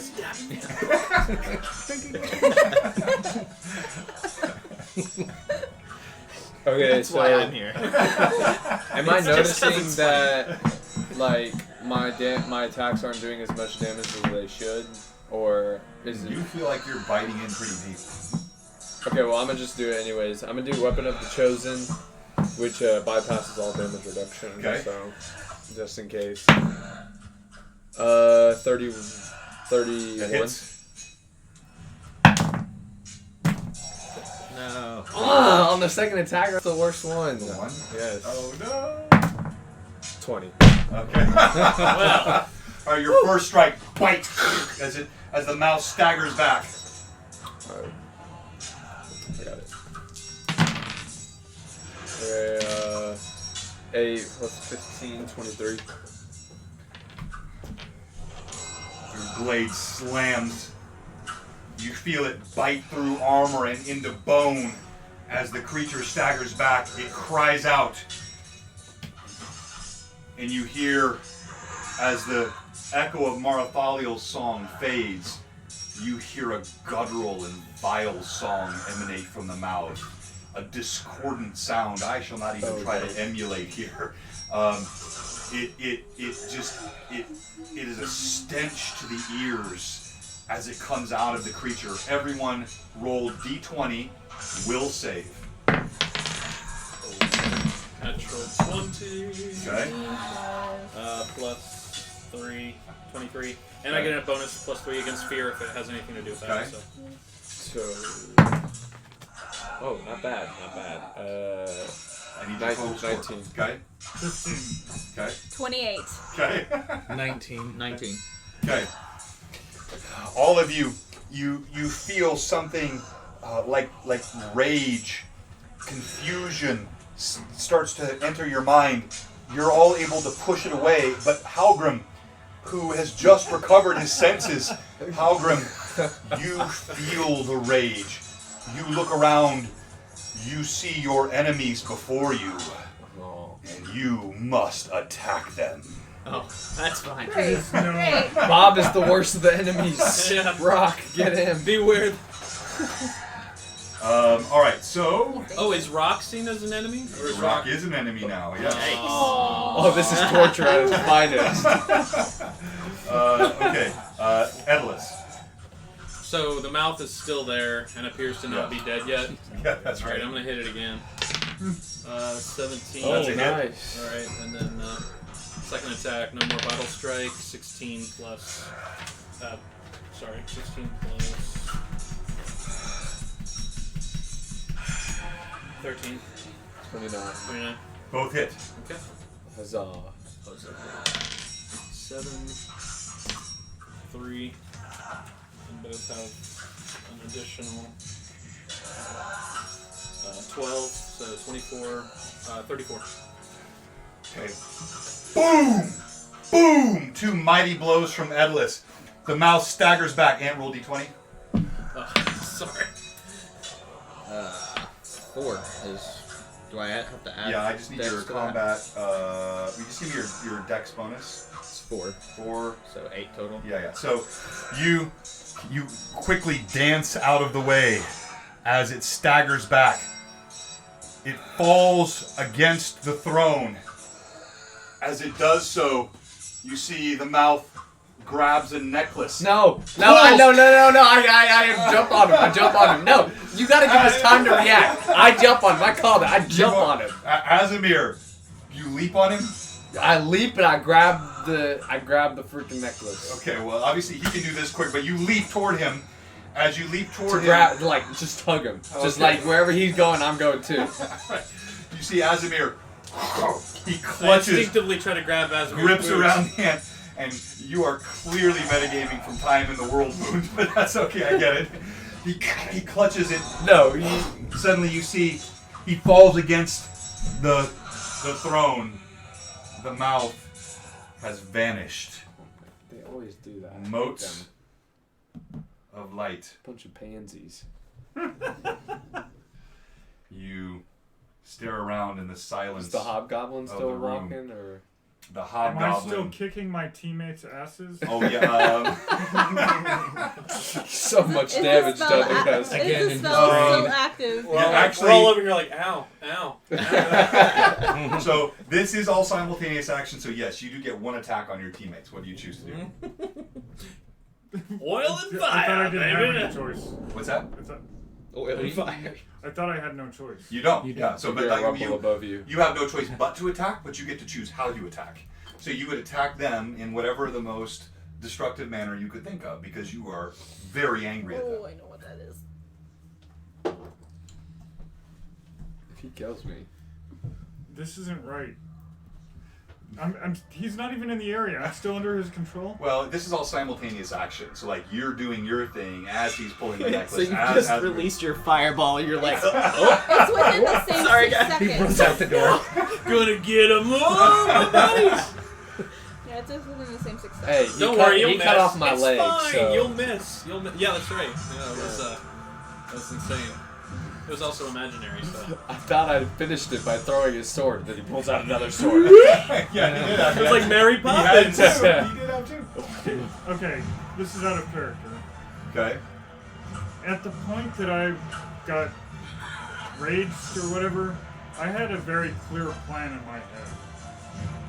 When I got raged, did I reassess and come up with a new plan, or would I Yeah, your plan fled your mind. You see only rage at the enemy. You are Kill. That Just- good night.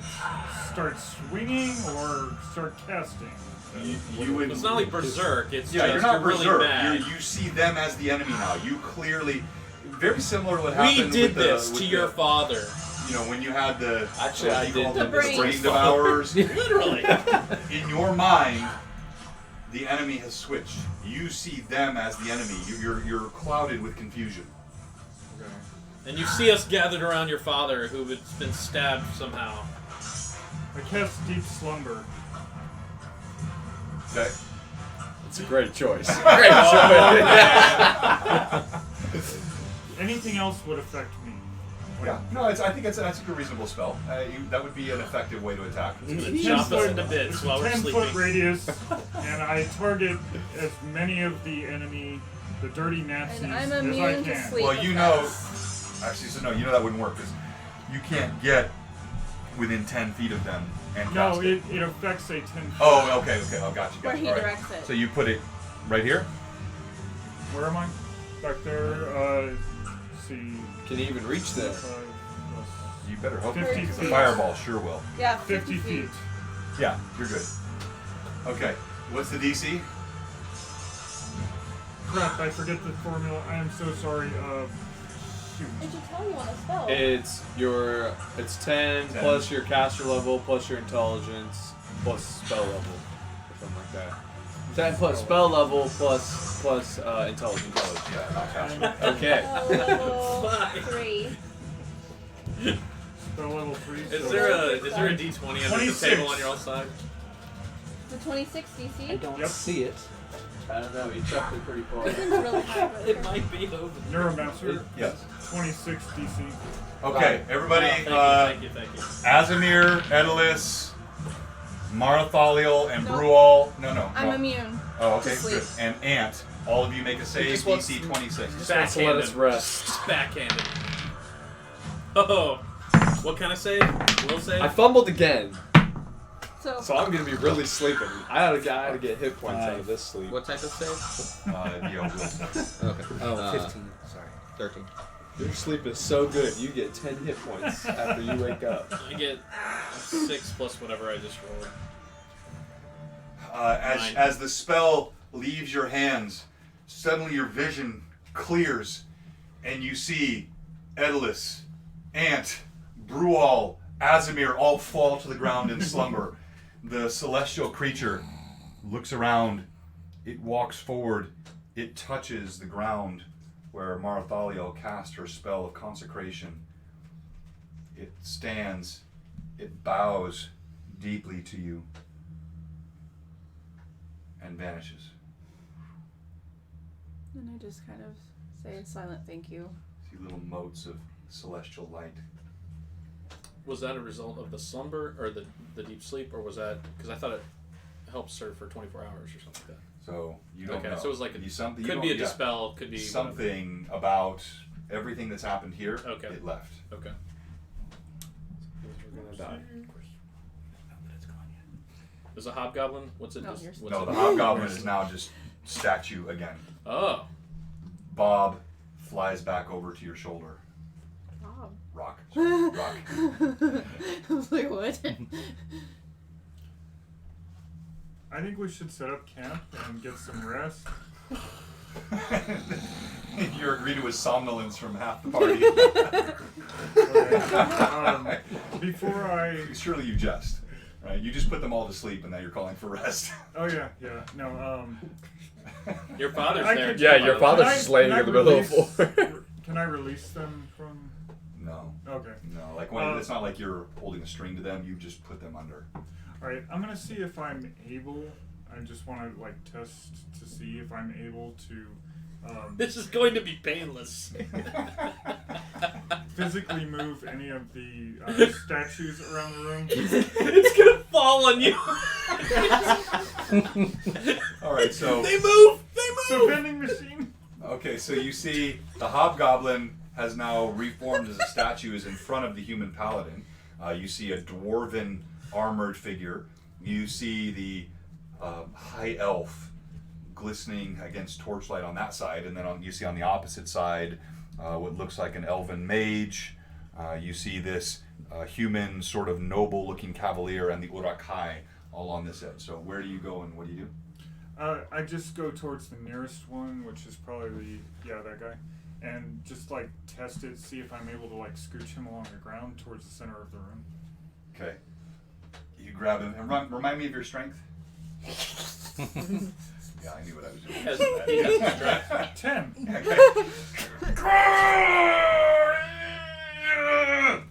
Does not budge. Okay. In that case, I move towards the next mage. statue. I cast Dimensional Anchor on and examine him as I am able. Okay, you step forward, Marthalia. What are you doing? Okay, so during the time where he was trying to move that, she kind of looks at him and raises an eyebrow, and then turns around and walks over to Brual, and she's gonna actually dispel magic on him Okay.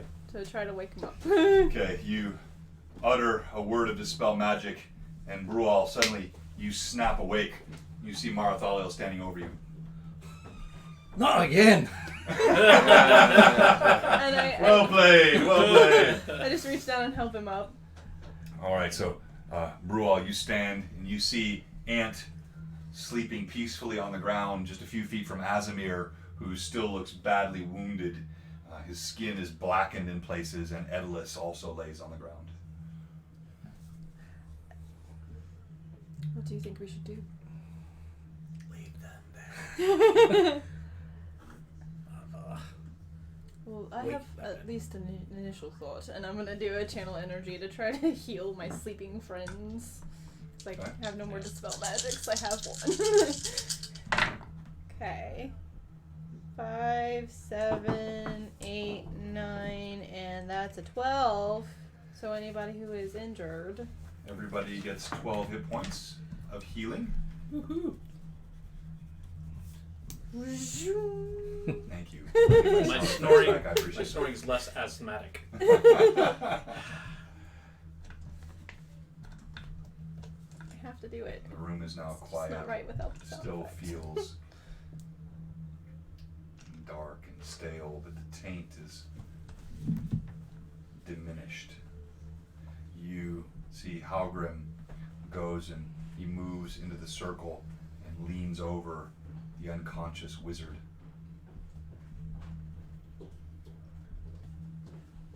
What do you do?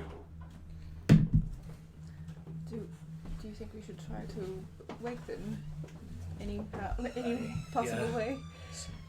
Try shaking Ant. Okay.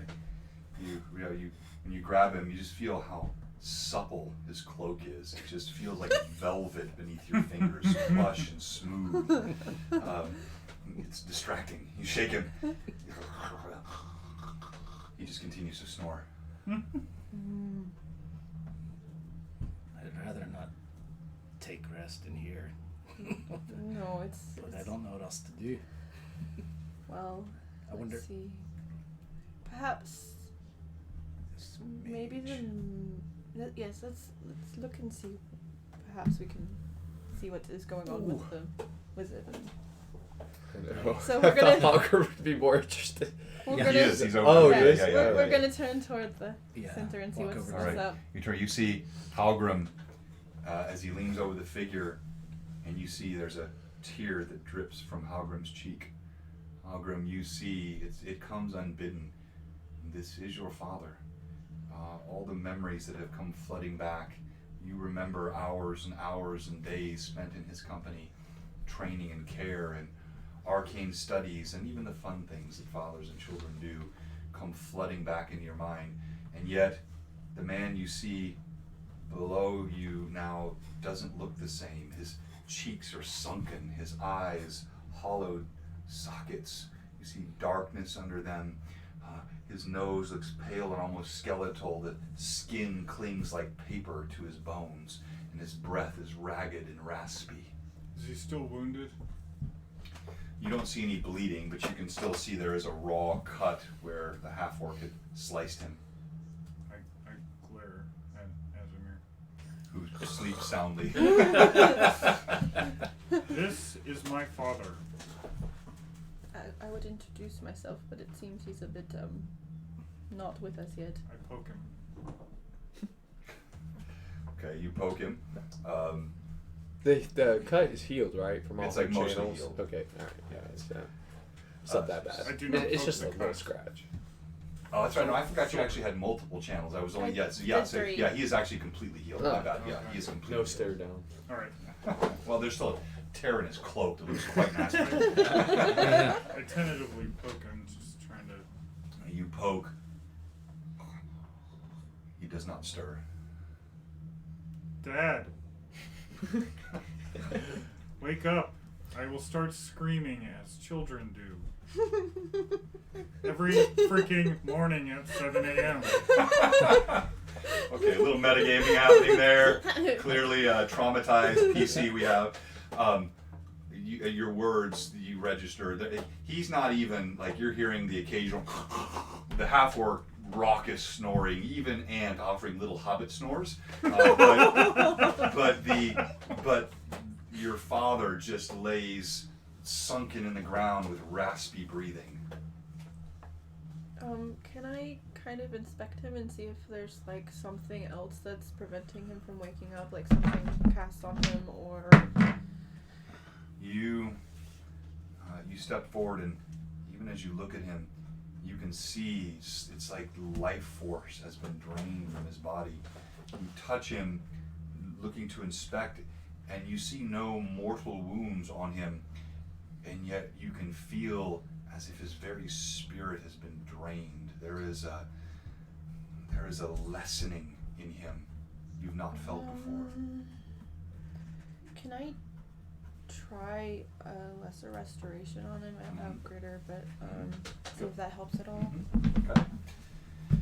So Marathaliel places her hands on your father, Halgrim, and she begins to mutter a prayer. She softly calls out, and you see this time, rather than the normal yellow, you see an almost crystalline blue light suffuses from her hands and travels up the form of your father as he lays on the ground. You don't see any color return to his cheeks, but you can hear the sound of his breathing grows less raspy and ragged, and his eyes flutter.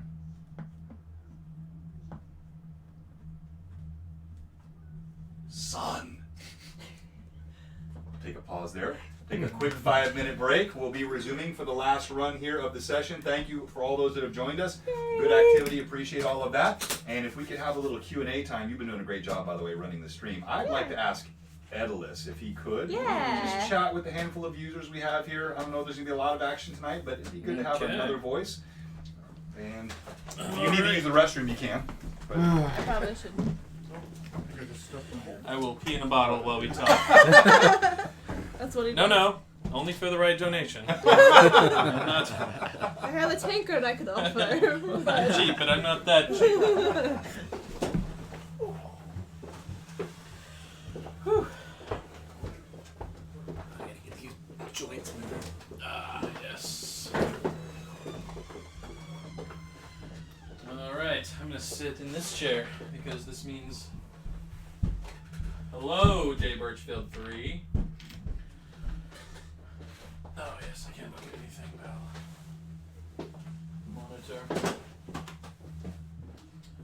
6 viewers. We've been going for an hour and 45 minutes of exciting combat and other things. Do we have any questions regarding the campaign? We've been going for well over 20 sessions now through Middle-earth.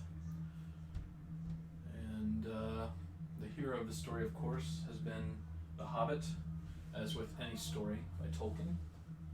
Let's see here. I can't answer any questions about all these awesome little miniatures, but I can show them to you.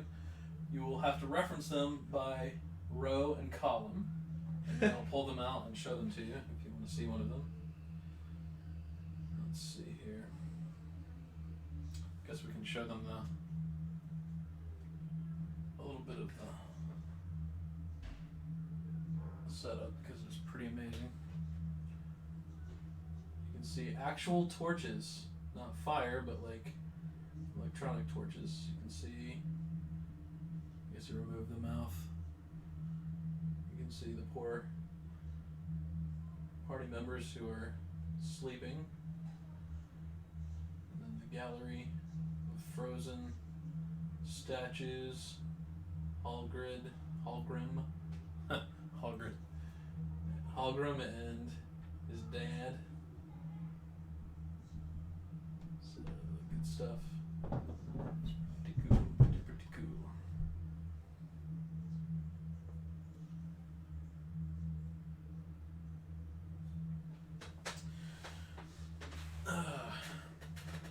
So, let's see. This is the dwarf and Ants and my first time, as far as, even though this is session like 22, this is our first campaign we've ever done, I think, right? Right, Dan? This is your first Oh yeah. sort of D&D-esque session. I believe Marthaliel and Halgrim have done that in the past. Obviously, Jordan is a pro. But it's been fun, learning a lot. Hello. She's back. How would you say the noobs have been doing in this? You know, it's our first campaign. So Right. Dan and Chris and myself, as far as, you know, you've done tons of D&D, so in fact you dungeon mastered some stuff. So Not yet. I you're want working to. on that I'm for that, okay. I'm like learning and absorbing as much as I can from just us playing, as well as like books and Cool, stuff, cool. and watching other dungeon masters and stuff. cool. But yeah, I think everyone's doing well. I mean, it's hard to keep track of all the numbers and stuff, and that's just That was a part nice of way it. of putting it. Even after like 20 sessions, we were still terrible at going, wait, what's my base attack bonus? What's that? But yeah, I mean, it's So- it's like, and you know, the leveling adds an additional like challenge to that, because those Mhm. numbers change, you know, as we Yes, level up. So yes. like once you finally get something memorized, then it changes when you level. So Well, so you're doing as the elf. Is it Yeah. what's the class? Is it a? I'm a cleric. It is a cleric. Yeah. So would you say that's one of the more difficult ones, as far as just keeping track of all the different spells? And Yeah, I mean, any caster is pretty complicated as far as spells go, because, you know, we have certain spell lists. I think it's even harder for some of, like, the natural casters, like sorcerers, for example, where they like, because for me, I'm limited to what spells I prepare per day. Like, Okay. when we're doing our rest in the evening, I'm actually sitting there while you guys are RPing and like picking the spells that I need to have prepared for the day. So in one hand, that's challenging because I have to kind of guess what we're gonna do in the next like what's gonna happen next. Right. But it does help in the sense that like I'm limited to a certain number of like this is what I can do and that's it. Yeah. Whereas with like a sorcerer, they have their whole spell list that they can use You just gotta at any remember what time. fit Yeah, that and so you like literally they have to dig through that whole thing to figure out what they're gonna do. So in your preparation for dungeon mastering, then. Mhm. Is that like an order of magnitude, like sort of, you're used to doing the cleric, you've probably done some mage stuff, but now if Yeah. you're looking at dungeon mastering, is it a similar kind of thing, but like an order of magnitude more difficult, or is it just completely different in Well, nature? I mean, the nice thing is, like, you always have the handbook on hand. Like, you can always, like, check, okay, this is what this spell says, if you're not sure. I mean, the nice thing with, like, when you add in, like, the melee classes and stuff, like, they have their specific feats and things that add a bit of complication to the process, but, like, at the same time, they're simpler in the sense that they just tend to hit things. And you're a referee, so you're looking it up in the moment and making a decision as opposed to Right. having to come up with that. And I Right. imagine for NPCs, you're planning ahead most of the time. So Yeah, it's not you like would, they're yeah. having to creatively, Yeah. 'Cause, unless you're I running, mean- I guess, a companion. I mean, typically you don't. In most cases, you don't do a DMPC. Okay. I like there that happens sometimes where like for example when we had Merrick with us, that's a DMPC basically. He's Or if running somebody isn't characters and here, helping us. and Right, the DM and then is you playing have to run that character. Okay.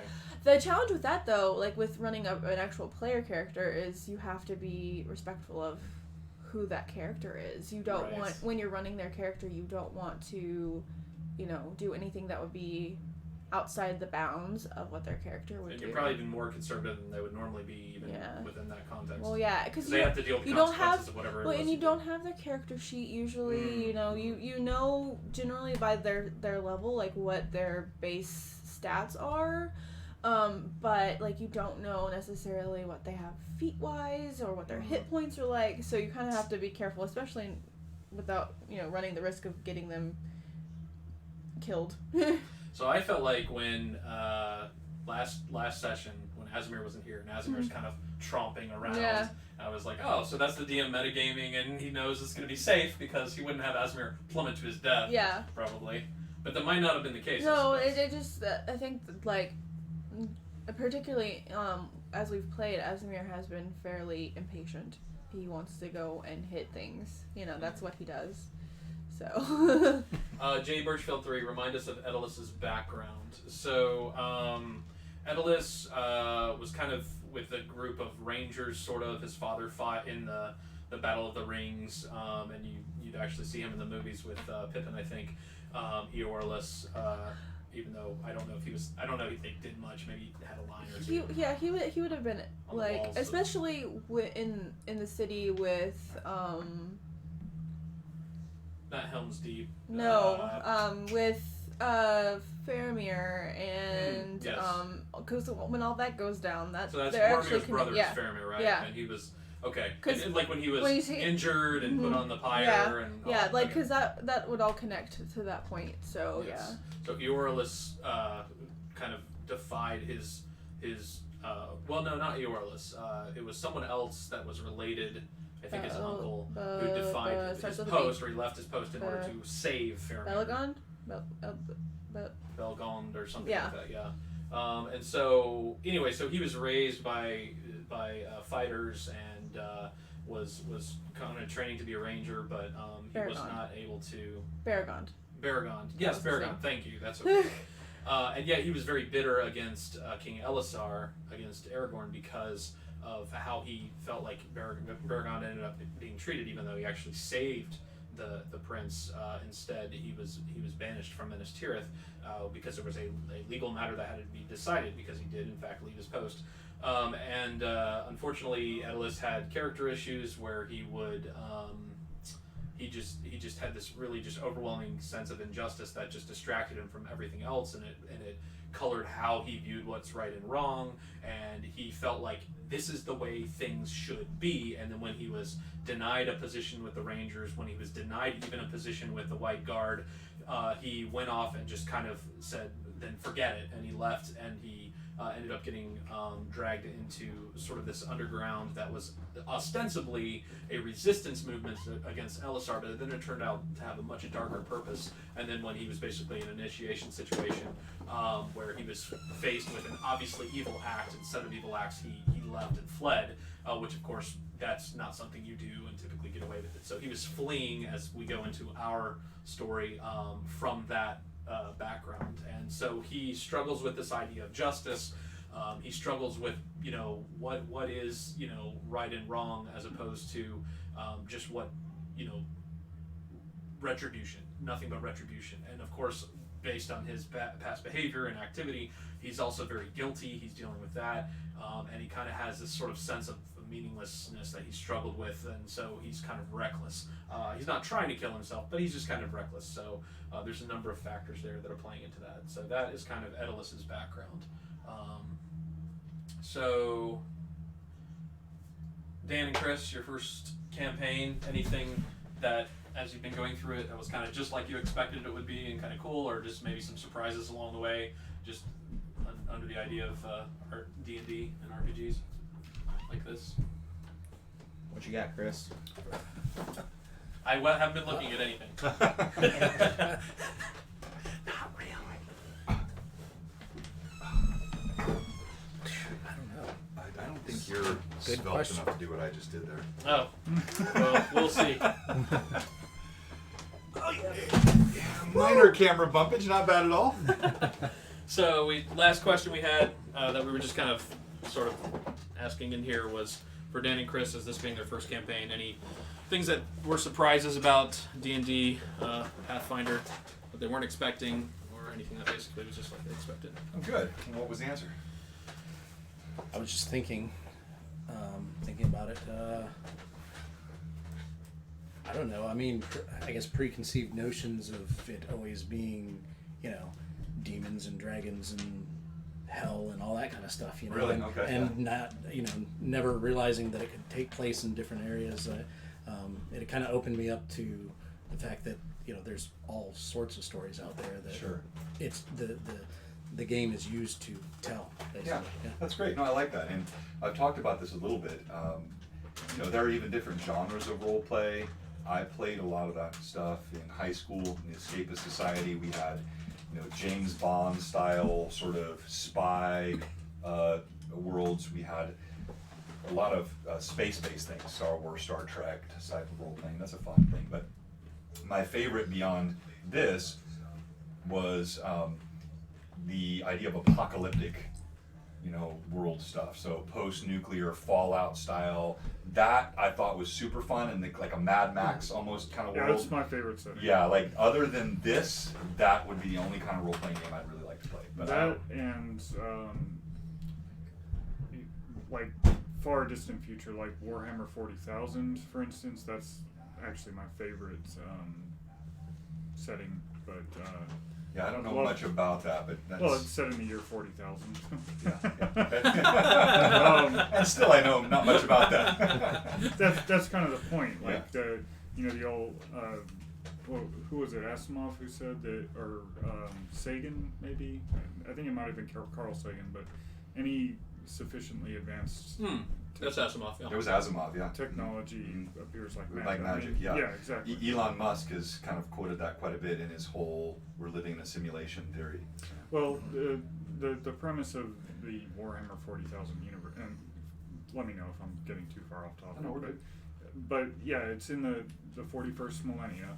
But humankind has went through like dozens of millennia of technological and like scientific advancement, and then they went through a dark age, a second dark ages that lasted over like I believe over a dozen millennia, just like complete reversion back to, you know, farming implements and stuff, and then they eventually got back their space travel, and technology is now a religion.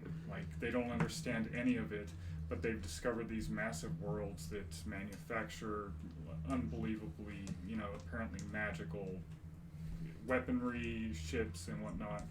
So it's very interesting. Yeah, very cool, very cool. So I think that's great, Halgrim. And the idea is just that, role-playing games are a vehicle for storytelling, for fun, and there's all kinds of genre. Now, for me personally, I've come back to this. I just love something about the fantasy concepts. Shout out to Tolkien and Gygax. There is something magical about this sort of universe that always speaks to me, and I really like it. So, what about you, Ant? Any misconceptions or surprises from what you expected? I don't know. I didn't really have any. Like not being able to hit every time, like you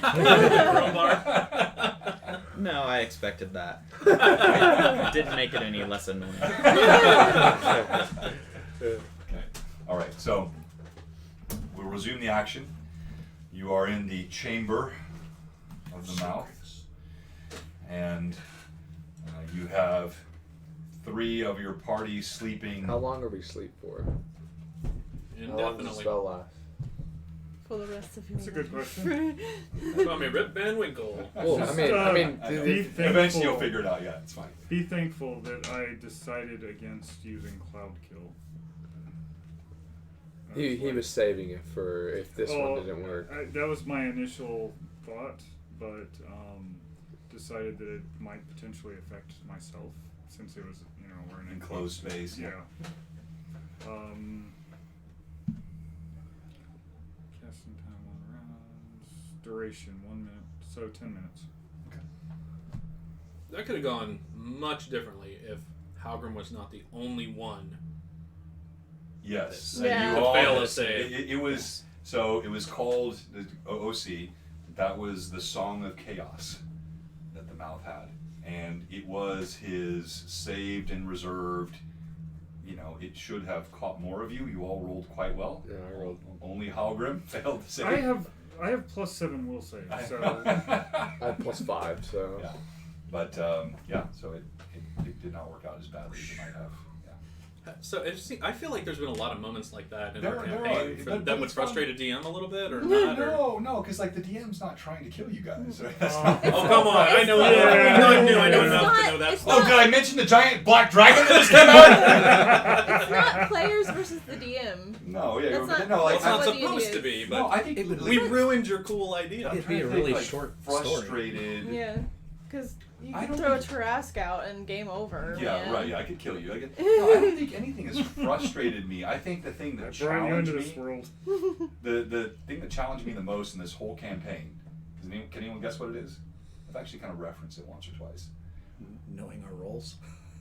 Yeah, actually, that has frustrated me a lot. Yes, that's been my one No, he said the frustration. thing that did it. Understanding your own stats. When after software developers, brilliant people at the table, Oh, 2 Me years as later. 8-year-old. No, what's He's that? gone as an full 8-year-old. Steve. Yeah, exactly. Stuff that he did as an 8-year-old. You guys are like, now what's that role again? that has been Computers my do only- everything for us. That's what you gotta understand. I think no. My only. They think conceptually. Exactly. They're on a higher plane. Yeah. Like Einstein. They Yeah, don't know the I just basic couldn't level. remember where he So lived. what's a face attack mode? Yeah, What are you talking it's about? beneath me. No, I think the only thing that really it did push me a bit, way beyond what I expect. Because I've been as a DM, and I kind of put this out as a tip. You have a story arc, and you have multiple arcs that can go. But then the players have the freedom to blow that up and do their own thing. You guys have done that a couple times, but I don't think anything has quite surprised me as much as Ant in the Intellect Devourer cave. Mm-hmm. And him going down and then going back again the second time. Like why? Hey guys, Yeah, just totally off the script. And actually not, and this combat was kind of similar, different things were going on, like hacking at the arm or trying to pluck off the armor, thing I never expected to happen, but it's fun. All right, so thank you for that. Let's resume. Edalus, again, thank you for standing by during our intro. And after the spell is cast in several moments, Azimir and Ant stir. Edalus rolls over, groaning. Each of you wake up, and you see Brual and Marthaliel and Halgrim all huddled over the fallen form of the mage in the center of the circle. The mouth is gone. You still feel, as I said before, the taint in the room, but it is lessened. There's a cool air. make my way to the orc and the hobgoblin and start trying to chop their arms and legs off. Wait, Edalus, please stop. I have a grand experiment I wish to perform, and I ignore him and just Please. make my way. Talk to your daddy. So Edalus walks over to the orc and starts hacking away at his legs. You hear his sword ringing in the darkness. He kind of groans. You hear the metal vibrating beneath each blow. Did you say one of the one of the statues is dwarven? Yes, this one right here. I'm gonna walk over to it and just see if maybe even if I recognize. Roll d20. 19. Father. You don't recognize the person, but you recognize the armor and rank. You see an ancient dwarven king, early Second Age, by the style of his armor and weapon.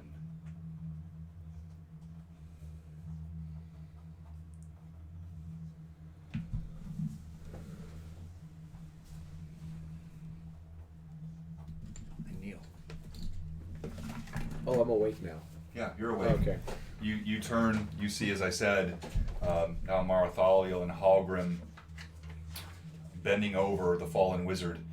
You hear the clanging of Edalus as he slams his sword again and again at the thigh of the orc statue.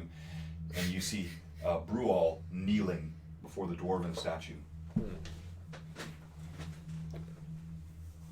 you doing, Anne? where did you see the spell level on this? I'm gonna inspect this throne area right near me.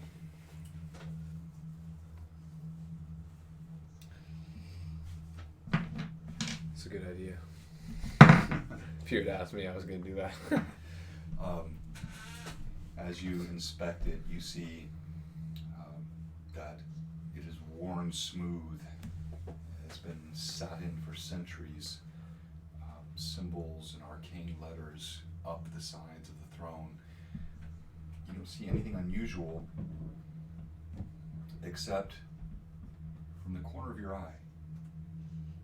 Your extraordinary perception. You see something like an odd indention in this wall. And get a closer look at that. You move closer. What are you doing? I'm going to look at the armor that all the statues are wearing and see if any of it is big enough for me.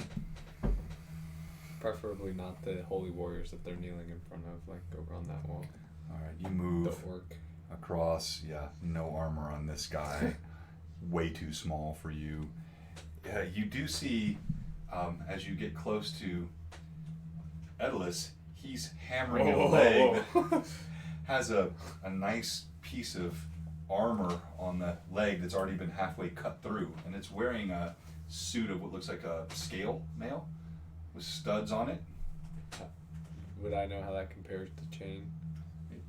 I mean, every suit of armor is different. You'd have to actually get it, look at it, or have a smith or a knowledgeable armorer. It does look like a nice suit of armor. This is clearly some sort of, you don't recognize him, but this is some sort of Uruk-hai warlord. None of these trophies are peasants. These are all humanoids of some sort of power, prominence, stature that earns them their spot in this world. I try to undo the armor off of. Seeing as Well, we're you taking understand, like- interest, I said whoa, whoa, whoa. Oh, I thought you okay, stopped. no, I didn't. I was just going to let you finish with your stuff. So, seeing Asimir's taking an interest, I move on to the hobgoblin and start chopping this. I'm very concerned about this orc and hobgoblin. That's what concerns me. Sure, So- fair enough. I like that. So, Edalus looks at his half-finished work, shrugs, moves over and starts hacking away. You move up and you look at the statue, and yes, you see it's got armor, but it's part of the statue. So it's not a statue. It's not petrified. It's all one thing. It's almost like a statue, a painting, a life-size frozen moment of a creature in stasis, not something actually separate. DM cam is frozen. Damn camera. Did it die? Yeah. Oh, It died. We should. Oh, wait, no, wait. it's back. It's back. We should have charged it on break. Oh. Is it really back? I don't think it is. I don't think charging it for 5 minutes made that much. We were kind of on break for about 10 to 12. It would have gotten us through the last 20. Well, what do we do, folks? I go up to the. About Not the the camera. question I was asking. Sorry. Camera. Will we be Just able like to flip it and. get enough of? Scooch. It's unfortunate. We need to get a second battery pack. Yeah. What do we do? Oh my god. You flex your Chris- pecs in Chris time is with a- what you're saying. I'm gonna have to I can't. scooch closer to. What yeah. do we do? There you go. So. Yeah, there it is. Chris got it is figured out. He's got it. We probably need to delete that window too. Yeah. If it's Yeah, just like how do frozen. we do that? Right, so remove. Just remove it. Yeah. And then remove the webcam frame. You could also just click the little eyeball below and turn off visibility. Complete destruction. Oh, okay. So you don't have to I did delete not it. know Yeah. that. You Know can hide that. them like that. Thank you, Bartholomew, thank you. Hmm. Alright, let's just move this too. Make sure we're. Okay. Alright. Okay. No, you're not going to get away with that. You're going to be seen. You're not going to hide behind that Scooch microphone. over, Chris. You're That'll on work. camera. Alright. So, That's a, you, as I said, you see that creature, it's all one form. And you move over and you see, in fact, you can see scrape marks Yeah, so turn it back a little bit. There you go. in the stone, Happy eating. and you see there's an indentation. Looks like you can press on one of the stones. Okay. I'm gonna start feeling for, see if I can move anything, dislodge or anything. You push inside, and you do in fact. Oh, here, let me get rid of this. Oh, I should check for traps first. Okay, good idea. Oh. so close. And ant head pinned to the ceiling. Oh. You see no traps. Oh, okay, cool. Then I will keep doing what I was doing. You push, and you hear a grinding sound, and the doorway appears. This whole section slides back and opens into a room beyond.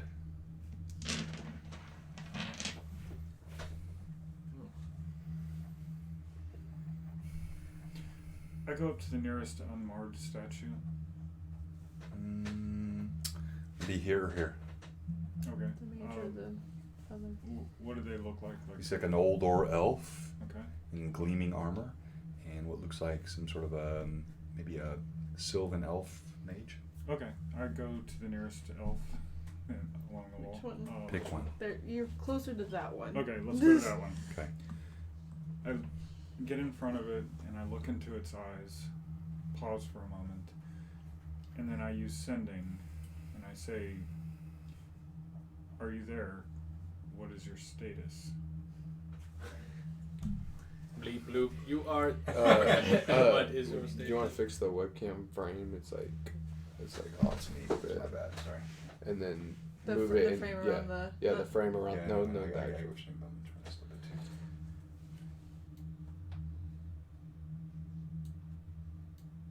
There you go. That's more centered.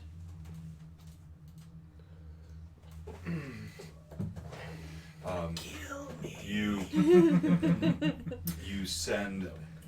You feel no sentience. Nothing. That's odd.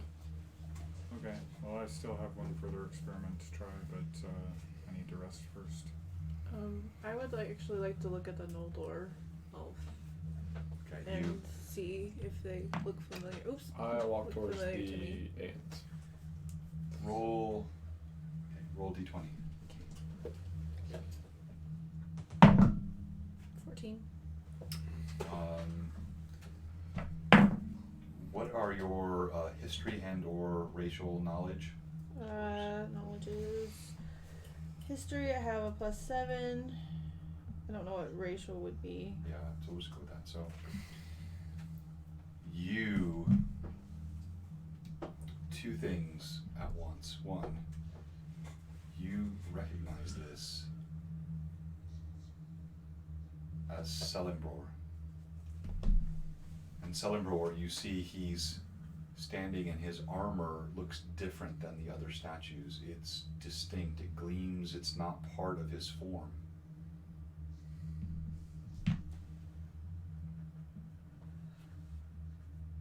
Okay. Can I examine the armor? You step forward and you see that it is in fact Celebribor's armor, and you see shards of a dagger at its feet, shattered, and you see buckles on the back of the armor. Okay. I want to try to take it off, I guess, since it doesn't seem to be attached to him and would make him immodest because I have more respect for than that. So you pull the buckles and you find these blackened leather straps. It slips easily, pulls off, and the bits of armor fall to the ground. He does in fact have a breech cloth and things underneath, so you're not Oh! and you pull, it's plate mail of some kind, and you pull the greaves and the plate and the chest and the pauldrons and all of the pieces of armor off, and you see that the elf stands beneath just a statue in a royal blue clothing underneath. When I see that happen, I run over and see if, first of all, if the armor on this dude might work for me and fit me, and if I can figure any way to get the armor off the other guy on the other side. Yes. Ooh. Okay, you run over and you look at this statue and you pull and you see it's all part of the same. Go back to my hack. I come over. Oh no, never mind. Okay. Can I actually reach up and see if I can tell if there's any life anywhere in him, like I kind of did with the wizard? You place a hand. You feel only cold stone. The life is gone. Okay, so she's gonna take a moment and say a prayer for him. And she just kind of has a slight feeling of almost a hollow feeling, she's just, it's so much death for her over the past several hours. So She has seen death. She has seen her own people twisted, deformed, decapitated, and now seeing one of the ancients used as a trophy by the mouth. It is too much. You step up behind Ant and you see he's pushed something that's opened a doorway. You hear metal armor clanking to the ground behind you. You see darkness ahead. Well, passing through the darkness. That's dark vision. You peer. There are no sources of light beyond the torches in this room, and it looks like you can see a sitting room, perhaps, a chair, and a chest. Have you checked for traps already? Only at the entryway. So I'll do that now. Seeing them kind of poking around, I go and check the torches. Are they similar to the torches we've encountered before? Or are they unique in any fashion? You walk over, and unlike the torches that you saw in Fornost inside the temple, these appear to be literal burning flame torches on pitch. Am I able to take them off the wall?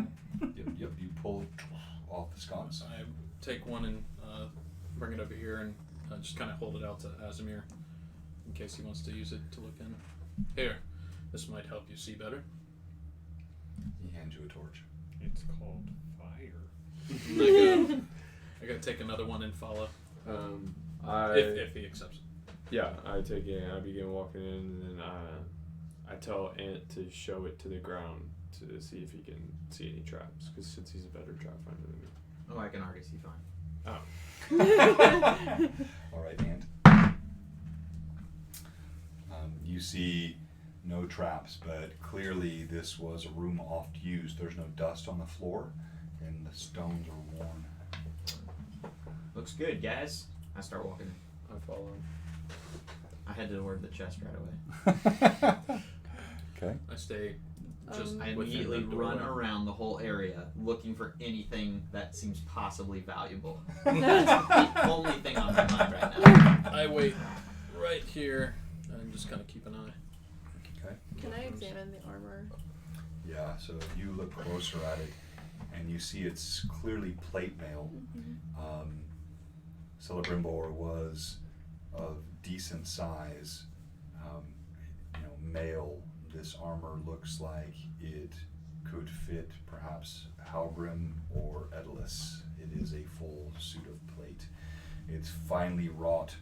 You see filigree and gorgeous symbols drawn and etched on the edges of it. Can I detect magic on it? So you don't have detect magic as a spell, but you I have it as a orison. What's that? I have it as an orison. Okay. You sense this is powerfully magical armor. Okay. Cool. Edalus. Come take a look at this. You might be interested in this. And I come over, make my way over and look at the armor. Ah, fine craftsmanship.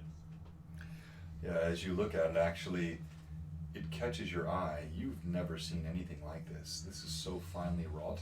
I've never seen anything like this. This is finely wrought. And it looks like you look at the elf standing. He's perhaps a bit taller than you, but the build is identical.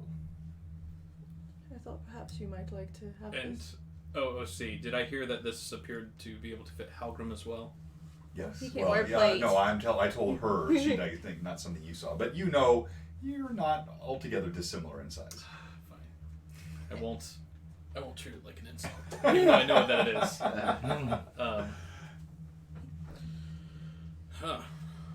Well,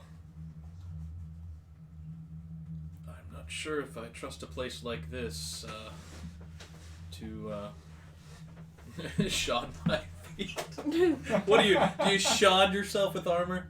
You don the Don. armor. Don. You could You- shod, to provide and you could the put on the armor. cod, and You doff to remove, you you don don, to Doff wear. and right, don. don and doff and don. Yes. Anyway, I'm not sure I trust a place like this to provide such armor, but I think we should at least keep it. I mean, I've touched it. It has no feeling of evil about it.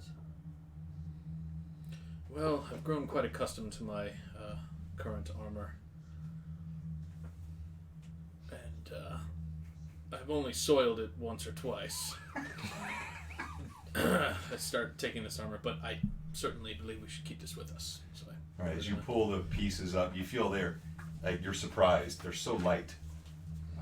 Each piece, the pauldrons, the greaves, the cod piece, the back plate, all of it. Stop laughing. You mentioned it so many times. They're all pieces of armor. It's so light. And Okay, so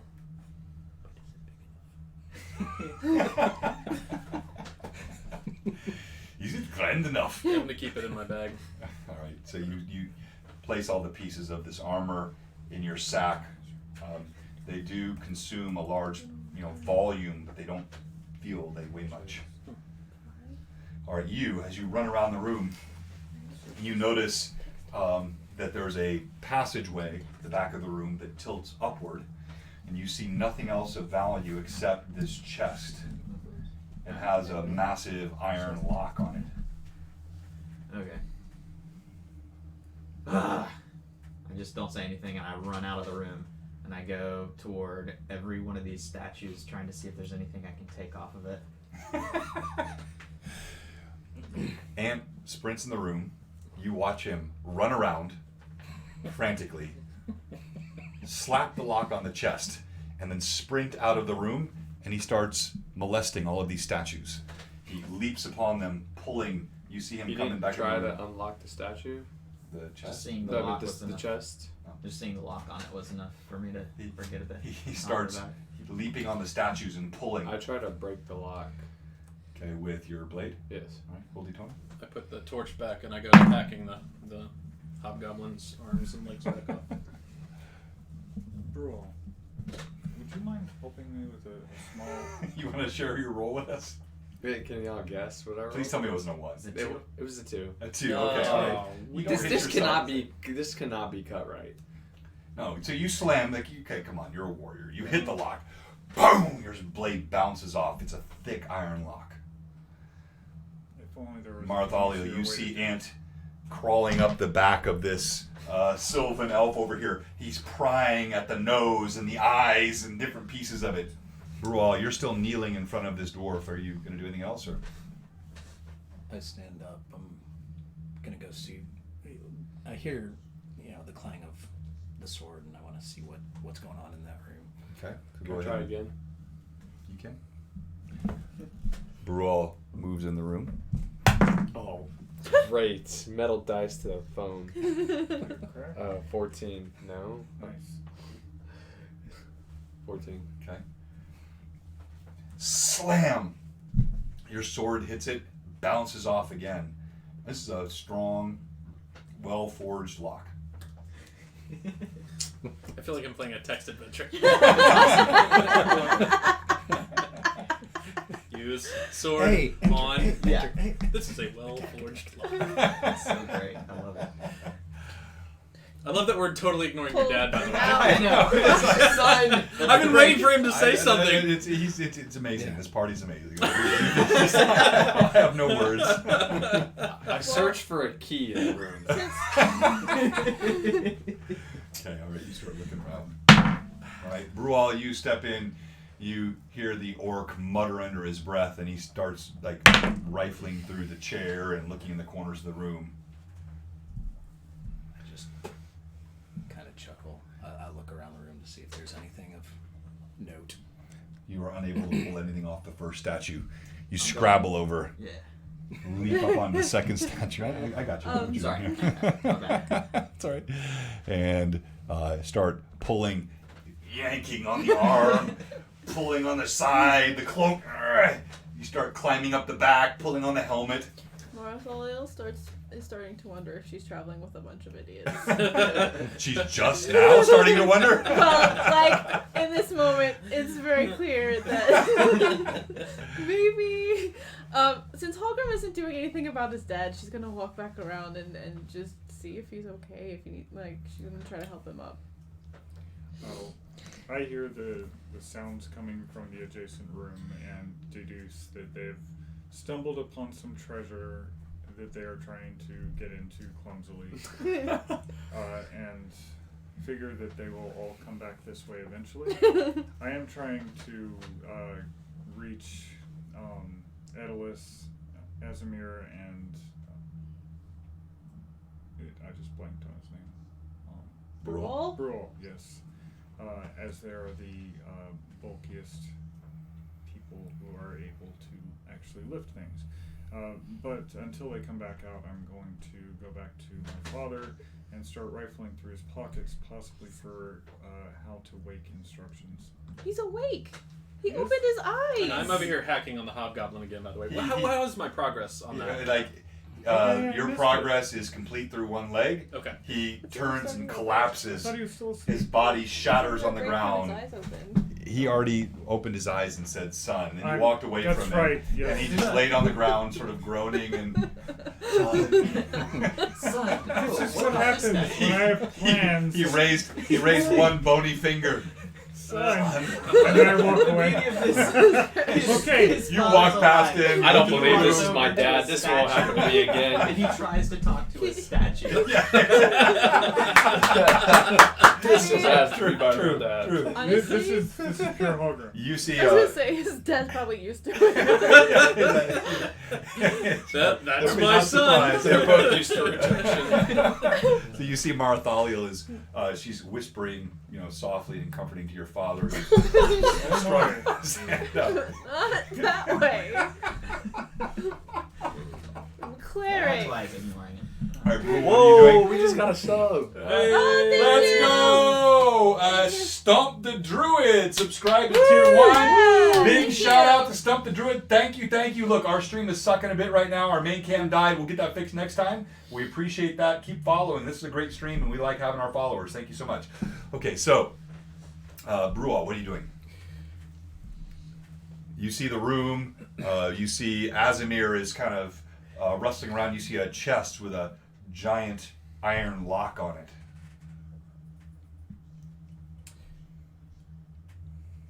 I don't see anything else. Okay. Well, and the passageway, I write like there's a passageway that kind of leads upward Leads in the up. darkness. Oh, okay. I didn't catch that one.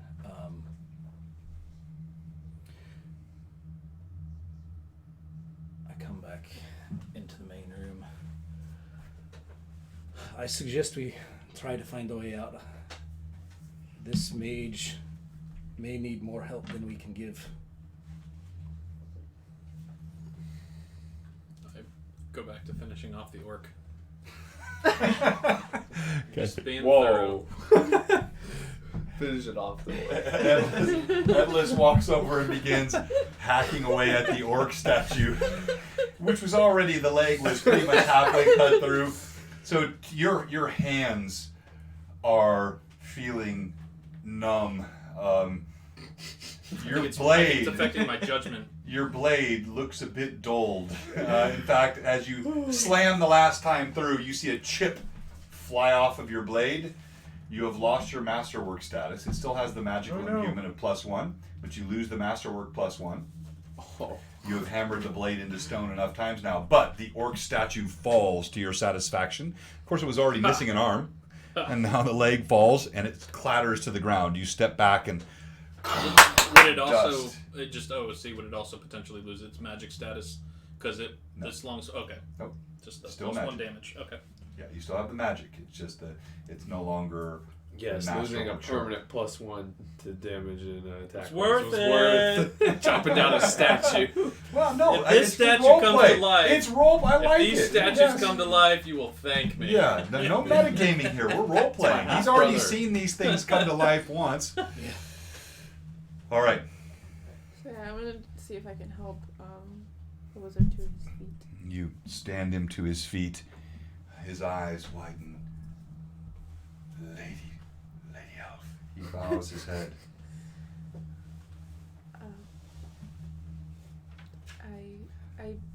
I am Alatar. I am grateful. My son. Where is my son? He tends to have a bit of a wandering spirit. He turns around, he sees you standing behind him. I am sorry. I had no choice. I knew they were following me and would find you.